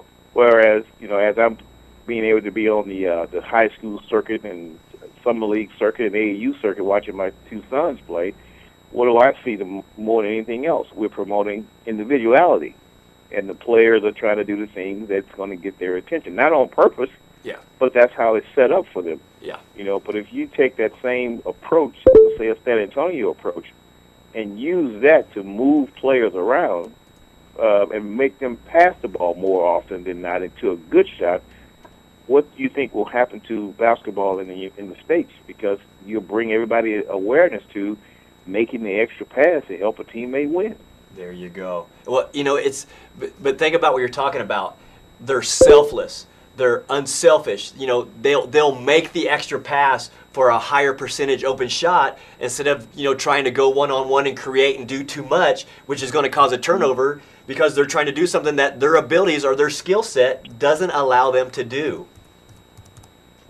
Right, but and at the same time, they try to do all the right things as far as to get that attention. We must be able to do this, and yes, you do. You have to have that creativity. You have to have some abilities to be able to make plays when a play has broken down. Right. But when you get a collection of players on a team, and you have a good identity as a basketball team, then you're going to grow from that. And so, watching them play, and there are other teams that's doing the same thing and trying to do that, but they've done it for so long. Just like the Utah Jazz, used to be with their team, and that system that they ran for so long. Right. They understood the dynamics of how it would function, and they had the right type of players, the right type of people. The coach obviously was there for a long time, so the system was ingrained from the day that you made a decision, either by drafting there or a free agent, to play for the Jazz. Yeah. So that's what you have, and so longevity and the development of a program. And sometimes you're going to have some ups and downs, but more often than not, you're going to have more ups because you're going to be able to come around from it. Sure. Well, Coach, you talked about some of the things that you took from the legendary coach Bobby Knight. What were some of the nuggets that you took from Nelly, Coach Don Nelson, in the time that you were able to work with him? What were some of the things that you were able to apply to your philosophy as you knew what you were going to do as your head coach? Mm-hmm. Well, one thing, the misnomer that people have about Coach Nelson is that his teams doesn't play defense. But if you look at his team, were always pretty high in creating turnovers, forcing turnovers. Everyone thought that this team or his teams were running gun type teams and shooting. No, he had players that had a skill that can really shoot the basketball. And he had guys that can make plays as far as passing the basketball to people. But he also had people that would, players that would create turnovers, deflections. Always had a high rate of deflection in the basketball game, which puts you in an open court and allows you to make plays. Now, stand still, one-on-one defenders, things like that, a great shot blocker, those were always missing from the teams. But that's something that I try to emulate with trying to be one of the top teams in the league as far as creating turnovers and allowing us to get out to the open floor and get easy passes, easy plays for easy shots. Right. The other thing was understanding how you have to condition your basketball team. Our teams were probably the best conditioned teams in the league during that time because, you could play at such a high pace and a high rate, and yet the basketball players could do that for the entire season. So understanding how to set up a program in the off season, players have to come in 10 pounds lighter than what their normal weight was once they finish the season, so they can have that. They're actually going to put weight on during the season and go up and down. But that was the goal in the off season, to put them in a program so they understand when they came in they're going to be playing under a fast-paced game. So understanding that. Understanding going into a game plan, where can I have an advantage? Tonight's advantage. Sometimes you may be a team that run pick and rolls, but you may play against a team that's very good at defending pick and rolls. Well, you can still run your pick and rolls, but you have to look at how can I, just moving the pick and roll angle by a foot or two could change the coverage from a player, because he always wanted to put teams in gray areas when they play. And so I think I tried to utilize some of that on the basketball floor by putting the players in a position to where it may put teams in a different gray area when they're trying to defend. Yeah. And still trying to score at a high rate, and hopefully, fortunately, if we can start developing and getting some players that play the game from a defensive standpoint while still being able to maintain your offensive side, because you have to be able to do both. Yeah. We can say that, defense, what defense really does, and it shows every single night, defense, it keeps you in the game. Yeah. It gives you the ability to stay in a basketball game. But your offense is still going to be the one that will win the game for you. And that goes hand in hand. And every single night, you see a play that was made, more often than not, you're going to see an offensive play that turned the game around, that made the right plays, but your defense will allow you to stay in those basketball games so your offense has a chance to win the game for you. There you go. Yeah, I agree. I mean, it's trying to get those teams, as you say, try to get them out of their comfort zone, and what they're used to and what they've been drilled on every day, every night, in a defensive position where maybe the angle has just changed a little bit, and yet, you're still able to attack off of it or have a counter off of it. Great stuff there, Coach. Really appreciate you sharing that with us. We had a poll question tonight on the show, and we got a lot of people, sending us, their comments or their opinions, on Facebook or also on Twitter. The poll question tonight was, and I'll get your opinion on this. The NCAA has the rule for the players to come in and be one and done. What are your thoughts on the one and done eligibility rule? Do you think players should stay in college for more than 1 year? And I know there's always two sides to the story. But what's your opinion on that? Do you like the one and done for the player? I think you go back to the if a player has the ability, and you think when you saw LeBron James, when he was coming out of high school, and you saw him with the opportunity to be able to you saw him with the ability that if he went to school 1 year, he was going to still be the same guy. Yeah. There was not going to be that big of a change. He still was going to come to the NBA and do what he's doing. Yeah. I think if you have the ability, but who's to say that this player or that player has the ability? We don't know. They're talented coming out of high school, then they go to college for 1 year, and they leave. Now, granted, it weakens the program. The players are not matured. They're players that physically are not matured yet, and so you're trying to get them to develop and be stronger from a physical standpoint to a mental standpoint. So when they take on the NBA, the environment, and get into that environment, that they're ready, they are equipped a little already to handle some of the demands that's going to be placed on them. Yeah. But you know, should they stay for 2 years? Should they stay for 1 year? It's going to always be a situation where we go back and forth with that, because if a kid has an opportunity to go to the NBA, I think you have to allow that to take place. But the only problem you have is every kid thinks he can go to the NBA. Yeah. So where do you have that line to say, you're not ready, son, or you're not ready, son? Mm-hmm. You know, that kid's going to think right away that he can do it, because the one kid that goes, and maybe 2 or 3 goes, well, some of the kids that have played against him in high school or in AAU or 1 year of college, they're thinking, I'm just as good as him. Yeah.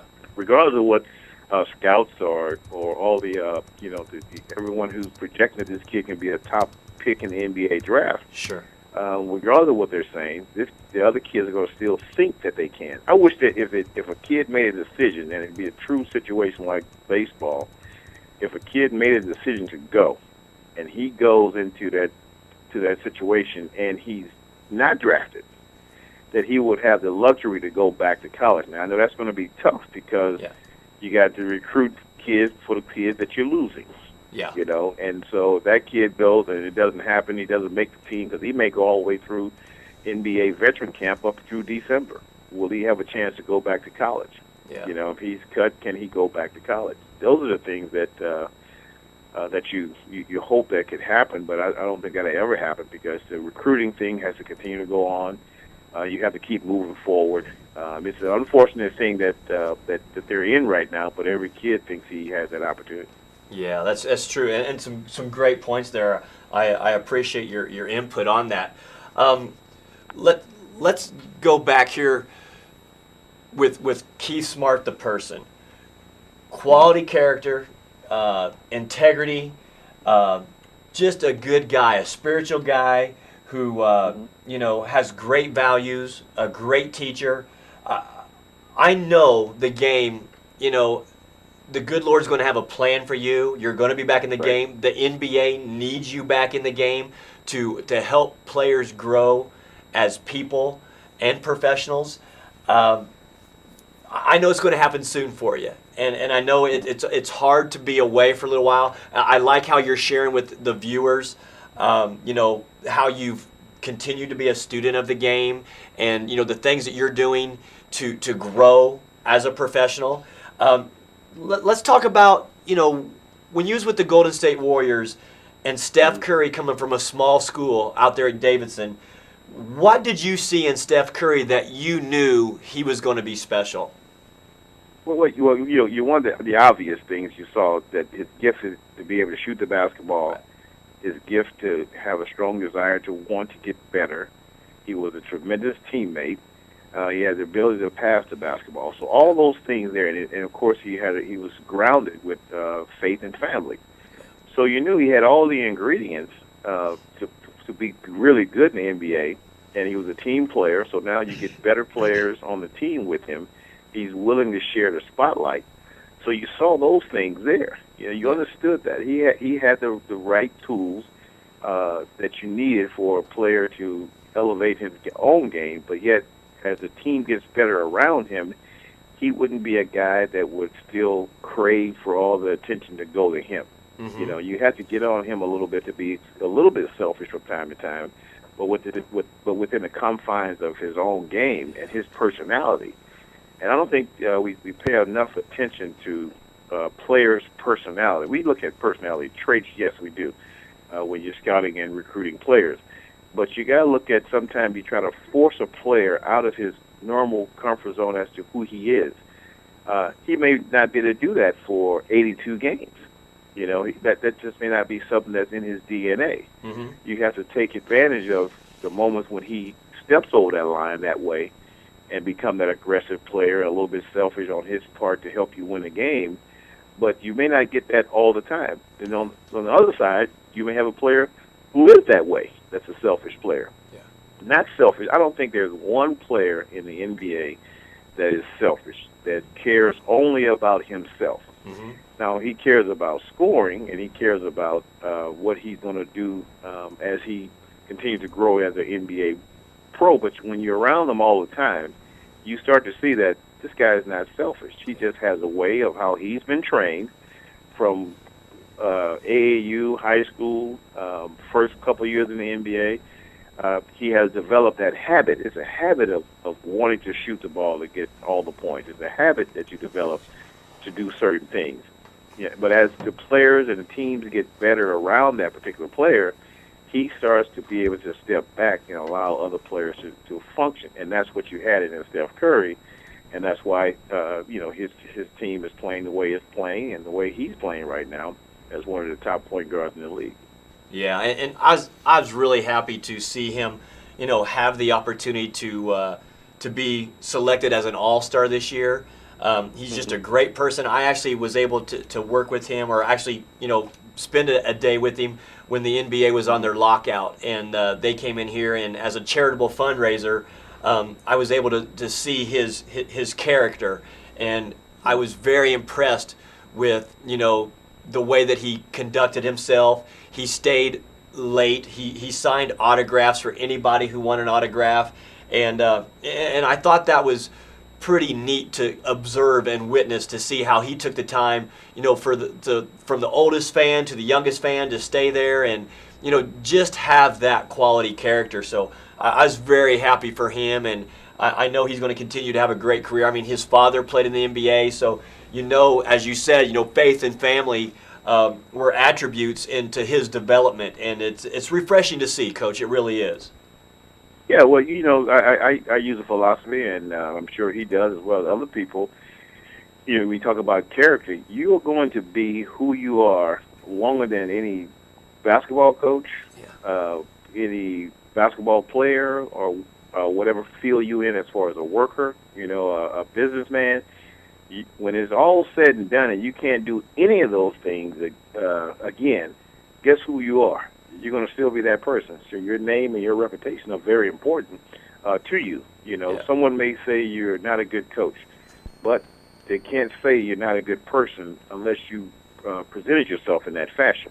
Yeah. Someone may say you're not a good teacher or you're not a good this or that. But if you care about your character is what you're going to pass down to your kids. When they see how you interact with people, how you treat people, how you even treat members of your own household. Yeah. I try to treat my players the same way I would treat my family. I had to be hard on them at times. I had to love on them at times. I had to kind of ignore them at times. All those things. And because that's what you with the basketball team, you're with the players and your coaching staff more than you are with your family. Yeah. And I got a big eye open to see how important for me that was this year, by being out away from the game, of being able to watch a game, make my notes, turn the TV off, and go to bed. Yeah. And get up the next day. But being able to be around my kids and go to their schools, go to their practices, watch them now as they're starting to prepare for the SATs, things that I never would have had a chance to see. Yeah. I would have heard about it from my wife, but I wasn't around to see those things, But being able to look at when they struggle in areas, be it school, be it on the basketball field, the football field, and being able to just drop little words of encouragement to them, my own kids, because I've done it for so many other people's kids, I finally get a chance to do it. Now I would do it from a distance, phone call, text, email, or whatever it might be. But to be there all the time and be able to share that with them, and I can see the fruits of that just being around my oldest son, who's 17, is going to be a senior. Although I was close at Sacramento, but I was still pretty far from his little development as a little young man now, and being able to be here now to see that, along with continuing to growth as a coach also. And I can see with all my colleagues and their friends, and they all say, take advantage of this time that you have, because again, after next year, my oldest son is off to college. He's gone. Yeah, I see. You and I share that. He's a witness to all those things, and which is it's part of coaching. All that is part of coaching. You're not just coaching and strategizing the game. You also have to try to figure out a way how to manage the other team you have, your family. That's right. There you go. You and I share that.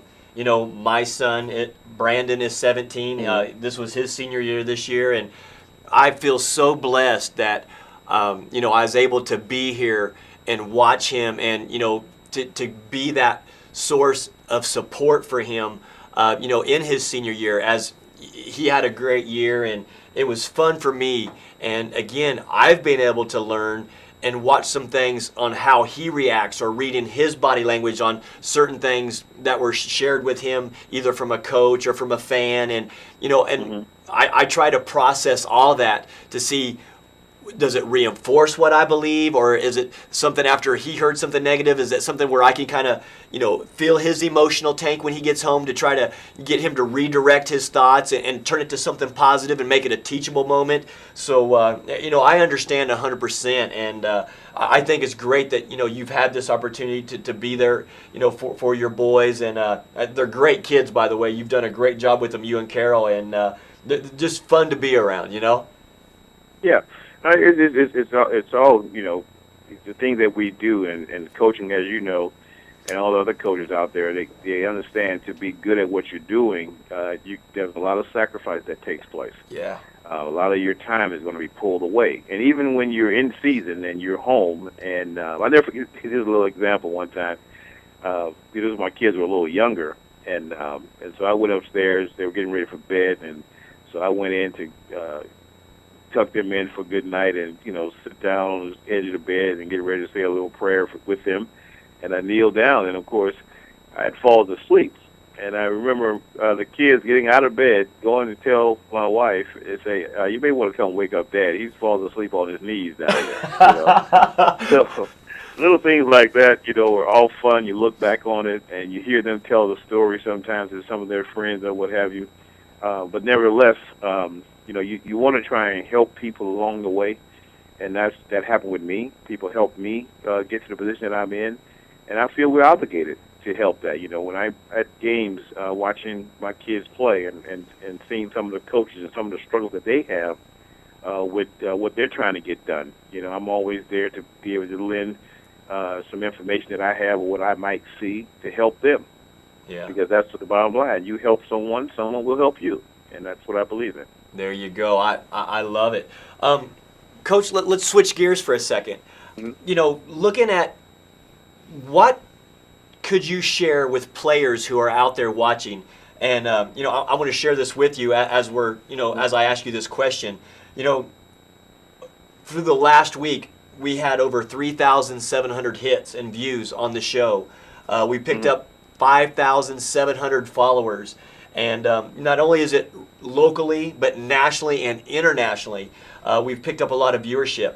For the players that are going to click on this show that may not be watching it live because, maybe they're over in Europe or they're down in Africa, right, and they come back and click on the show later, what do you feel are the most important things for a player to try to get to the next level? Is it the mental toughness? Is it the character? Is it the attitude? Is it their court sense and their savvy and their knowledge of the game? What are some of the important things that you can share with a player that you can tell them from an NBA coach, whether they're going from high school to college or college transitioning into a professional career? What can you share with these players? Well, obviously, the number one thing first and foremost, because that what gets the attention of the people that the level that you're trying to get to, what's going to get their attention first is the talent. Okay, do you have the talent? Now, once we equalize that and say, yes, this player has talent, well, what's going to come up next is the skill level. The skill level, not just what he can do with just individual talent, how does those skills apply to a basketball team? Can he take what he does, be able to harness it, and then be able to apply it to a team that he's going to go to? The other thing is, how hard does he work? And that's what I'm training my sons now, and the thing that I harp with them all the time. One, I know they're good kids. I know they're good people. So I know that already because they're mine, and I see that all the time. So the next thing I'm trying to impart into them is that you have to work at a hard and high level. You have to work hard. You're not going to get what you want out of anything if you don't work hard at it. So I talk to them about preparing themselves to work hard. The only way you get to the next level, and that level could be one step up, two steps up, but the only way you can get there, you have to work hard on this level. and then you get a plateau on that level, and you have to move it to another level. Yeah. So that's what I share with them, is that you have to understand how hard you have to work, and you have to push yourself beyond the comfort zone. Once you accomplish that, you establish you're a good person, you establish that you have talent, you establish that you have a certain skill set that can fit in with a team. Now it comes back, what type of character do you have? Can I trust you? Can the team trust you? Can the organization trust you? Because they don't want any headaches or things that will pop up later on down the line. So once we accomplish all those things there, all you're waiting for now is the right opportunity and the right chance for you to showcase all of those things that you are trying to develop to where they become automatic in your life. Things that are automatic in your life. He will practice, or she will practice. He will work hard, or she will work hard. They will get along with their teammates. They will respect their coaching staff. And so all you're waiting for now is that one chance. I'm a living example of that. If I hadn't been a good student in high school, when I got the opportunity to go off to college, where I wasn't recruited by the big name schools or anything like that, I went to school as a student to Garden City Community College. Right. Of all the places in the world. When the opportunity came, someone asked me if I wanted to go to college. I said yes. What if I would have said no? Yeah. But I said yes. And I was able to go to Garden City Community College in Kansas.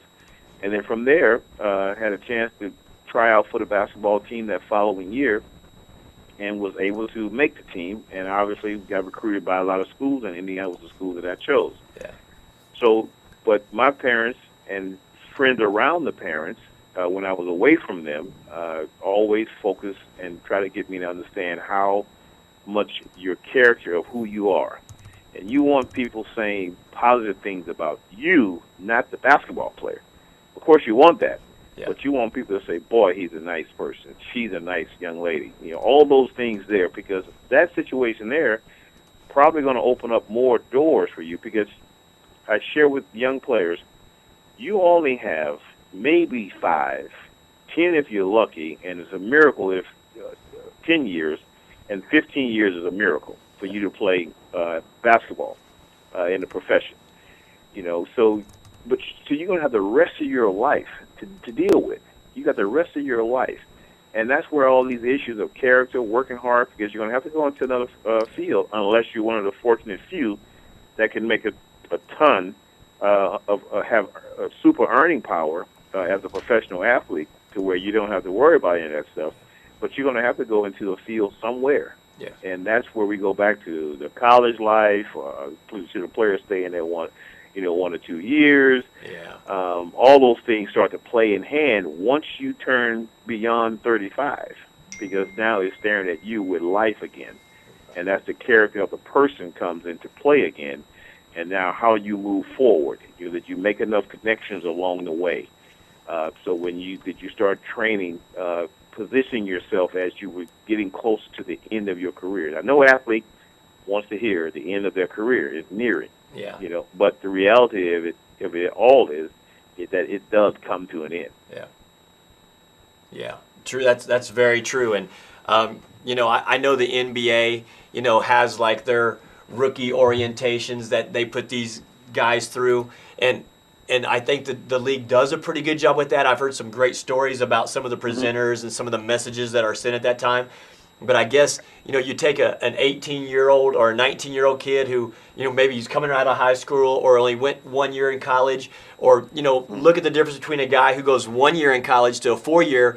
I mean, look at Tim Duncan. He went all 4 years to college at Wake Forest, so he had more maturity mentally and physically to come into the game. And I really wonder if a 19-year-old kid is really absorbing like a sponge that message that is being sent to him at a rookie orientation as a 22 or 23-year-old would, to absorb that message that's being given to him. Because, you hear about rookies who just come through that orientation or in the orientation and still make a poor choice. So, I think those are all great things that you've shared. I had a viewer send in a question to ask to you. So I'm going to ask you a question here off of the Twitter feed. They wanted to know, when you hit that shot against Syracuse, Was that a design play by Bobby Knight? Were you the first option, or was that something that you created on your own? Well, I tell the viewer that one thing about our team, we had we ran a motion offense, and you being from Indiana, you understood that. Yeah. So we didn't have a tunnel vision. We didn't call a timeout prior to that. So we were going to take what the defense was going to give us. Yeah. And being in coaching now, I know sometimes you draw up a play and the players have a tendency to be tunnel vision. And they're only going to look at what's there and not take advantage of what the defense may give you that may be better than what the after timeout play may be. Sometimes they work, sometimes they don't. Yeah. But that situation there was we looked for Steve Alford in our offense. I knew that as a point guard on that team to look for him to see what he was able to do. He was heavily guarded. And then the next option for me was to look inside to Darryl Thomas, Dean Garrett, or Rick Calloway. Yeah. But Ricky wasn't on the floor, and I was the last option in the offense. That's how I played that year. When things weren't going a certain way, my job was to take over the game or try to do what I could to get us in a better position, and that's how it worked. I passed the ball inside to Darryl Thomas, and he didn't force it because we understood not to take bad shots, and he passed it back out, and the ball came out to me, and I was able to take a shot and make the shot. And I'll tell you this, I'm glad it went in because everyone would have said you should have passed the ball, and been throwing tomatoes in the can at me. But I just think that we worked that offense to a point to where we looked at option. We didn't turn the ball over. We went down all our checkoff points, what was available, not try to force the pass to Steve. And they get deflected and there's a steal, or he doesn't have a good enough chance to get a good shot off. Yeah. Take it. What was next? Next availability was going inside. I went inside to Darryl Thomas, and when you don't have anything, rather than trying to create something, the job from all the training was to immediately get the ball back out. And the ball came out to me, and by that time, shot clock is winding down. In this case, the game clock was winding down. Right. And so I had to make a play right after that, and I was able to do that. I appreciate you sharing that, for the viewer who actually sent in that question. That's great stuff. But, I also hear another message that you were sending, and I'm just going to kind of backtrack a second. You shared coming out of high school that, you were not heavily recruited, but yet you persevered. And, you maximized on an opportunity just as you did in that last second shot that you hit to win a national championship, which every ball player, emulates, when they're growing up, when they're 4 or 5 years old, shooting on a Nerf hoop, or they're out in the backyard, shooting up against a goal on a barn, or, wherever they're at, they're counting down 3, 2, 1, so everybody goes through that, and you got to live it, and it's awesome to know that, you're well-grounded, you're humble, but I hear your story of perseverance, coming out of junior college at Garden City, then having the opportunity to go play at Indiana where, matter of fact, correct me if I'm wrong, but, you were one of the first players that Bobby Knight actually recruited out of a junior college, you and your friend Dean, is that correct? Yeah, well, they had a player there at Indiana, a guy named Courtney Whitty. He's actually a scout with Philadelphia. Yeah. And so he was the first one there. And then prior to myself and Dean coming there was a guy named Andre Harris and another player named Todd Jadlow. Yeah. And they played out in Kansas. And so these were two guys. There were three guys for the most part. They were ahead of us a little bit. But Dean and I came in. We both were junior college All-Americans. And so we had a chance to come in from already playing at a high level. And then with Dean being an All-American from California and me being from the Kansas Jayhawk Conference, so we had a chance to come in and try to pick the pace because we were already at the top rung in our two junior college conferences. So. Right. So we were the guys that got the most attention about it, but those other guys were there already at Indiana, and because we happened to have a chance to go and win a national championship, it kind of really put us really high on the map a little bit. Yeah.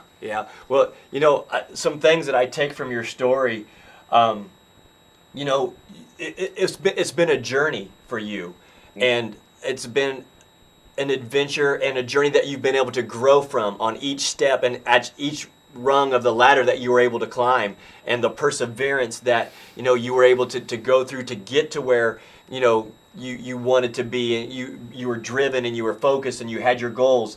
I think too many players get discouraged with a certain journey, or they kind of quit on their dreams or aspirations because it seems to get tough or hard. And you didn't do that. And, I admire that. And so I'm just making it a teaching point to the viewers. But, also, to enjoy the process. It may not happen the way that we want it to happen or as quickly as we want it to happen, but there is a process. And I'm a spiritual person, so I believe that there is a plan. And, the good Lord puts us in a position to, to utilize our skills and our talents and the things that we've learned along our journey. And I think you've done a great job of that. And, I know, just because, we've shared some time on the phone as friends, you've now kind of picked up the game of golf a little bit, huh? Oh yeah, man. Just before I get to that, but I share with, about in each situation that doesn't go your way, you can't blame other people. Yeah. All the time. Yeah. You have to say, where is my place? What did I do in here or not do? And sometimes there will be things you didn't do. There is no fault by anyone. Yeah. Things just happen, Yeah. And so, but I think people get so bent out of shape sometimes, and they start blaming other people, and they forget about, what? That's behind me now. Let me focus on the next step, and then try to work on the things that I need to work on. But let me focus on the next step. What's next? What's coming up next? What am I trying to do next? When I got cut by Golden State and was picked up right away by San Antonio, and I was there for a while, and then I got cut from San Antonio and went through a little pity party. I was upset that I wasn't in the league anymore. And but Larry Brown said to me when I was cut by San Antonio, he was a coach there. Greg Powers was an assistant. He said, Keith, I want you to go play in the minor leagues, and if something happens with someone on the team, I'll call you right back up. Well, I was so upset that I had now been cut by another team that I didn't go play right away. Well, by the time I did go to play, I was out of basketball shape, and what do you know? This particular night, Alvin Gentry, who was assistant there also, came to see me play, and he realized I was not in the great shape that I need to be in. Johnny Dawkins, who's coaching at Stanford now, had just gone down with a knee injury, and they came to look for me, and I wasn't prepared. And I said from that day on, I will always be prepared for the next situation. So I prided myself on being in great shape.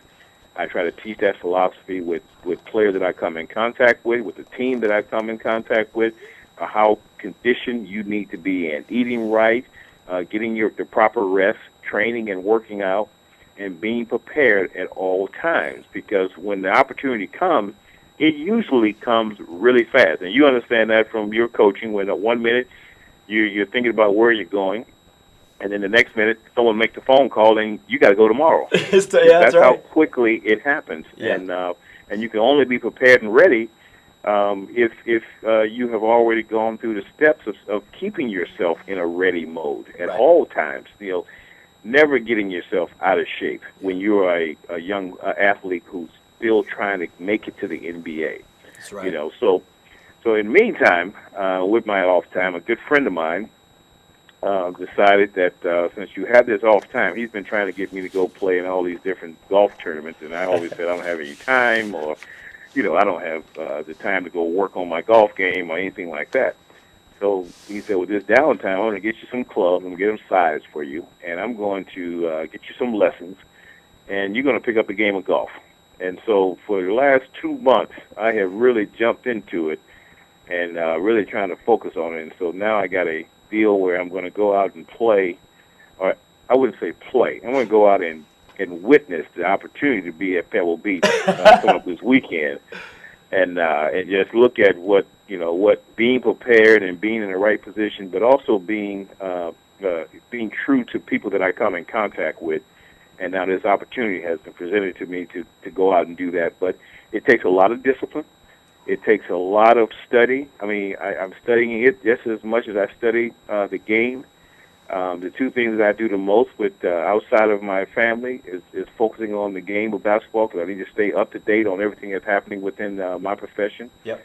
But also a lot of study of looking at the game of golf. And I have a tremendous respect for those guys that play the game and how much work they put in. You know, watching it and studying it now, I get a chance to see, because I didn't really know this, but, you know, because you see the pros on TV and you see them playing, and then you hear about, you know, one tournament here, then another tournament. But these guys are going to the next tournament right away. Yeah. And they're all over the world playing. Yeah. You know. And then when you're not playing, you're practicing for 8 to 12 hours a day. Yeah. I saw an article where one player, Adam Scott, was working on one swing with one club and worked 5 hours with that one swing and one club, you know. So you have a healthy respect for these guys and what they do. And obviously when you can't, you know, like in Tiger's case right now, when you're injured, the most important thing, you can't practice. Yeah. And when you can't practice, you can't perform well. And so you see those things happening, but you understand how much work has to go into to this game to play. And then also hearing one of the old players and going through video, having the luxury to look at video from long ago and say it's the only game that can't be won. Yeah. Because the difficulty to having a perfect score is 0 pretty much. Yeah. So it's the only game. You may win a tournament or you win a classic or what have you, but you cannot win that game. But the perfection of trying to get to that point, it's what keeps you locked into it. And I can definitely see it, man. With my wife said it has finally happened. You know, because I'm looking at golf on TV now in a different way now, because I could never look at golf on television. Yeah. But now I look at it as a student, because you're looking at techniques and looking at no different than when I'm looking at a basketball game. I'm looking at it from a different perspective. I'm looking at the technique of where the ball is moving to. And the same thing happens in golf now. You do the same thing when you're studying and you're looking at it from a different perspective. But I look at, because I'm always looking at metaphors and how to take what I'm doing from one environment and be able to apply it to the next. That's right. And the one thing that I look at is, you know, you have the clubs in your golf bag, and you have 14 or 15 clubs in your bag. And you realize that each club has a personality, and you have to do certain things with each club, distance-wise, loft-wise, you know, all those things. And yet, each one has its own personality, and that is a basketball team. Each player has a different personality. Love it. And you have to find a way and find out how to manage that particular personality to make it all come together. Yeah. And how to make it fit and how to make it work. So there's always something that you're learning in whatever field that you go in or whatever else that you might be doing, if your mind is set that way. And that's how I think. I always think of, how can I apply this to basketball? Right. You know, the work and the necessary things that you need to have to be successful over here. And you're going to have days, in golf, you can have 1 hour to where you're playing and you're doing everything well. And in the next 10 minutes, nothing is working. Yeah. Well, that's the same thing that happened in life, and the same thing that happened in sports, because it changes just that quick. That's right. You know, and I love that, you know, you're finding the parallels and the metaphors, because I guess we as coaches, we constantly do that. And how can we apply our golf game and, you know, the hours of work ethic, the concentration, the laser-like focus to try to execute a perfect shot. You know, there's so many parallels, and the muscle memory and the repetition. And again, we as coaches, we think like that, and we just can't turn that mind off. So I appreciate you sharing that. You know, with the viewers and you know, with the people that will witness this show. And Coach, I really appreciate your time, and thank you so much for coming on. I know there's a million other things that you could have been doing. You know, you sacrificed, you know, this time away from your family to be on the Scott Field show, and I thank you for that, because there's a lot of great things that you shared with that even I I will be mad at myself if I don't go back and really absorb the things that you're sharing, because, again, I always try to pride myself on being a student and becoming better and growing. And, you know, the content and the resources that we're providing for our viewers is really what this show is all about. And thank you for enriching us and enlightening us and helping all of us grow as people and professionals. And thanks so much for your time, buddy. Well, Scott, thank you. And just like you're preparing yourself for situations that you don't quite know where they're going to take you, but that's what you're doing. And to the viewers out there and listeners, here's a young man, or someone that has an ability to affect a room. Ability to be around players, be around executives, and be positive. We don't have enough positive people around us all the time, because you know how much you can get accomplished when you have positive people around. We have so many people around, for the most part, that are always down. But Scott is not a person that's going to be down. And I don't know if you remember, but I always had this little saying that I coach the living. I don't coach the dead people. And you always coach people that are hungry, that are thirsty for trying to be better and trying to be good at what they do. And I think with this show you have now, that's what you're doing. You're reaching out to people. You're trying to pull them up. And see, the experience that you've had and I've had, we've had the luxury of being able to travel all over the world to either play or coach. Amen. And so you have a feeling for how people do things from different backgrounds, and not just in the American style. You have an understanding of that, and I think it helps you when you're, be it on a radio show, interacting with some kids, interacting with people, coaches, grown-ups, whatever it might be.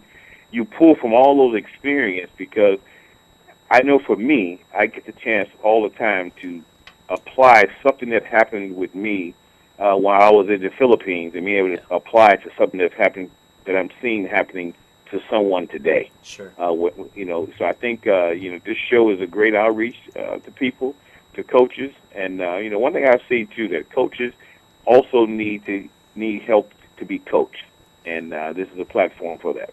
Well, Coach, I appreciate your kind words. I have the utmost respect for you. A friend, a mentor, a brother, and I thank you for that. And it means a lot to me that you took the time to be on this show to help other coaches, and that's really what this is all about. And our producer, we believe in this, what we're doing, and our mission, but it takes quality people like yourself to bring, this show to another level, and you've done that tonight, and thank you so much for that, my friend. Yeah, you're welcome, my friend, and good luck to you, and tell the family I said hi, and I'm looking forward to watching this show really grow and take off. Well, I appreciate it. It's been a blessing, and we're having fun with it. And again, I hope that this turns into something really big, that where we are empowering coaches and players, and we're educating, and we're giving quality content and resources to help all individuals grow, no matter what walk of life, no matter what career they're in, no matter what endeavor they choose. We just want to be a positive, force for them, and hope that it does snowball for us. But this is, to me, it's a blessing that this has happened. And so until we're blessed to land on a sideline and work with players and develop and help a team grow, this is my passion right now. And thanks for being a part of it. Well, that's good, man. Appreciate you, buddy. All right, my man. Well, listen to you. God bless. And I'll be on the phone talking with you soon. So all right, tell Carol and the boys I said hello, and I'm sure we're going to cross paths real soon, buddy. Okay, buddy. Take care, man. You got it now. God bless. All right. All right, bye-bye. All right. Boy, Bob, isn't that just awesome? Wow, that's good stuff. Great stuff. Just man, oh man. Just he's such a humble guy, and he's been to levels where a lot of people can only dream about being, and he takes it in stride, and he's always using it as a tool to teach and help, and I just really admire that. He's just a quality person, and having Coach Frank Layden sit on here and share his stories and his principles and values, I think there's so many nuggets that you can take from, and to have some young kids right here locally that are getting ready to go on and provide service within their mission, and then go on to further their education and their careers in basketball. What a fun show this has been tonight. Yeah, it's been great. It's interesting to hear the different thoughts and perspectives, but to see the core values that these guys have. That's the amazing thing to me. I haven't been exposed to these kind of people really before, and so it's enlightening to me to see the core values and the goodness that they have. Yeah, it's refreshing. It really is, because I think a lot of people may observe certain things, or they may see certain characteristics or attitudes, but when you get right down to the core of the person, there's a lot of quality people in our fraternity, and I'm blessed and fortunate to be friends and learn from them and grow from them, and it's truly a blessing. It's a lot of fun. I guess for tonight, I kind of want to wrap up with just a little food for thought, with the viewers. I've always had the acronym that I believe that the cream rises to the top, Bob. And, so I kind of break down the cream and what that is. And you've kind of heard a little bit of the theme of the show. The cream rises to the top, so there's C, the character. It's who you are. It is your makeup. It's what you believe. It's your integrity. It's what you stand for. It's what you are all about as an individual. And every one of you, are you viewers, you are your own individual. And how you can leave a legacy or how you can leave a footprint as you're trying to help others, as you're on your journey in life, is so, so valuable. So, if your character's not where it needs to be, work on your character, work on your personality, work on your core values, work on, you being a quality person first. And then R is reputation. That's how everybody else sees you. That's how a high school principal sees you. It's how your boss or employer or athletic director may see you as a coach. Your reputation is what you are putting off from your character. And if you want to be a good person, you need to surround yourself with great people. With that reputation, make sure your reputation and your legacy is about reaching out and helping others. E, that's your enthusiasm. Whatever you do in whatever walk of life that you're in, do it with enthusiasm. Do it with pride. Do it with passion. And do it with enthusiasm, because enthusiasm is infectious and it's contagious. And it can leave a lasting imprint on the people that you are surrounded, or the people that are looking up to you, because you may have people watching you that you don't even know. And your enthusiasm and your character and your reputation are all part of that thing that's interwoven. A, it's about your attitude. Do you have a good positive attitude? Are you a good person? Are you a good husband? Are you a good father? Are you a good brother? Are you a good sister? You gotta have a good attitude and help people, provide service to others. So you got character, reputation, enthusiasm, attitude, M, mental toughness. You have to persevere in life, because there's going to be trials and tribulations, and there are going to be things that happen to you that you don't expect. It could be a physical health issue. It could be an adversity. You could lose your job tomorrow. But are you mentally tough enough? Are you going to sit around and feel sorry for yourself? Or are you going to sit there and dig down and learn from these people that you're hearing on this show talking about how to handle adverse situations, or how to handle something that you weren't prepared for, or maybe it didn't meet your expectations? Your mental toughness will help you persevere and help you attain goals that you are trying to achieve, whether it's maybe getting that promotion, or maybe it's getting that pay raise, or maybe it's the way that you go in front of that executive board and how you try to sell yourself, or sell what you're trying to sell to take yourself to the next level, so that now you can be a supervisor, and now you're a team leader, or now you're a regional manager or a national manager. Whether you're a coach or whether you are a fire chief, there's many walks of life, doctors, lawyers. But if you're going to be a ditch digger, why don't you be the best ditch digger around, and word of mouth, and people see your work ethic, and then everybody who wants a ditch that needs to be dug, they're going to call you because you're the best at it. So I want to leave that message with our viewers. Your character, who you are, your reputation, how other people see you. Whatever you do, do it with enthusiasm.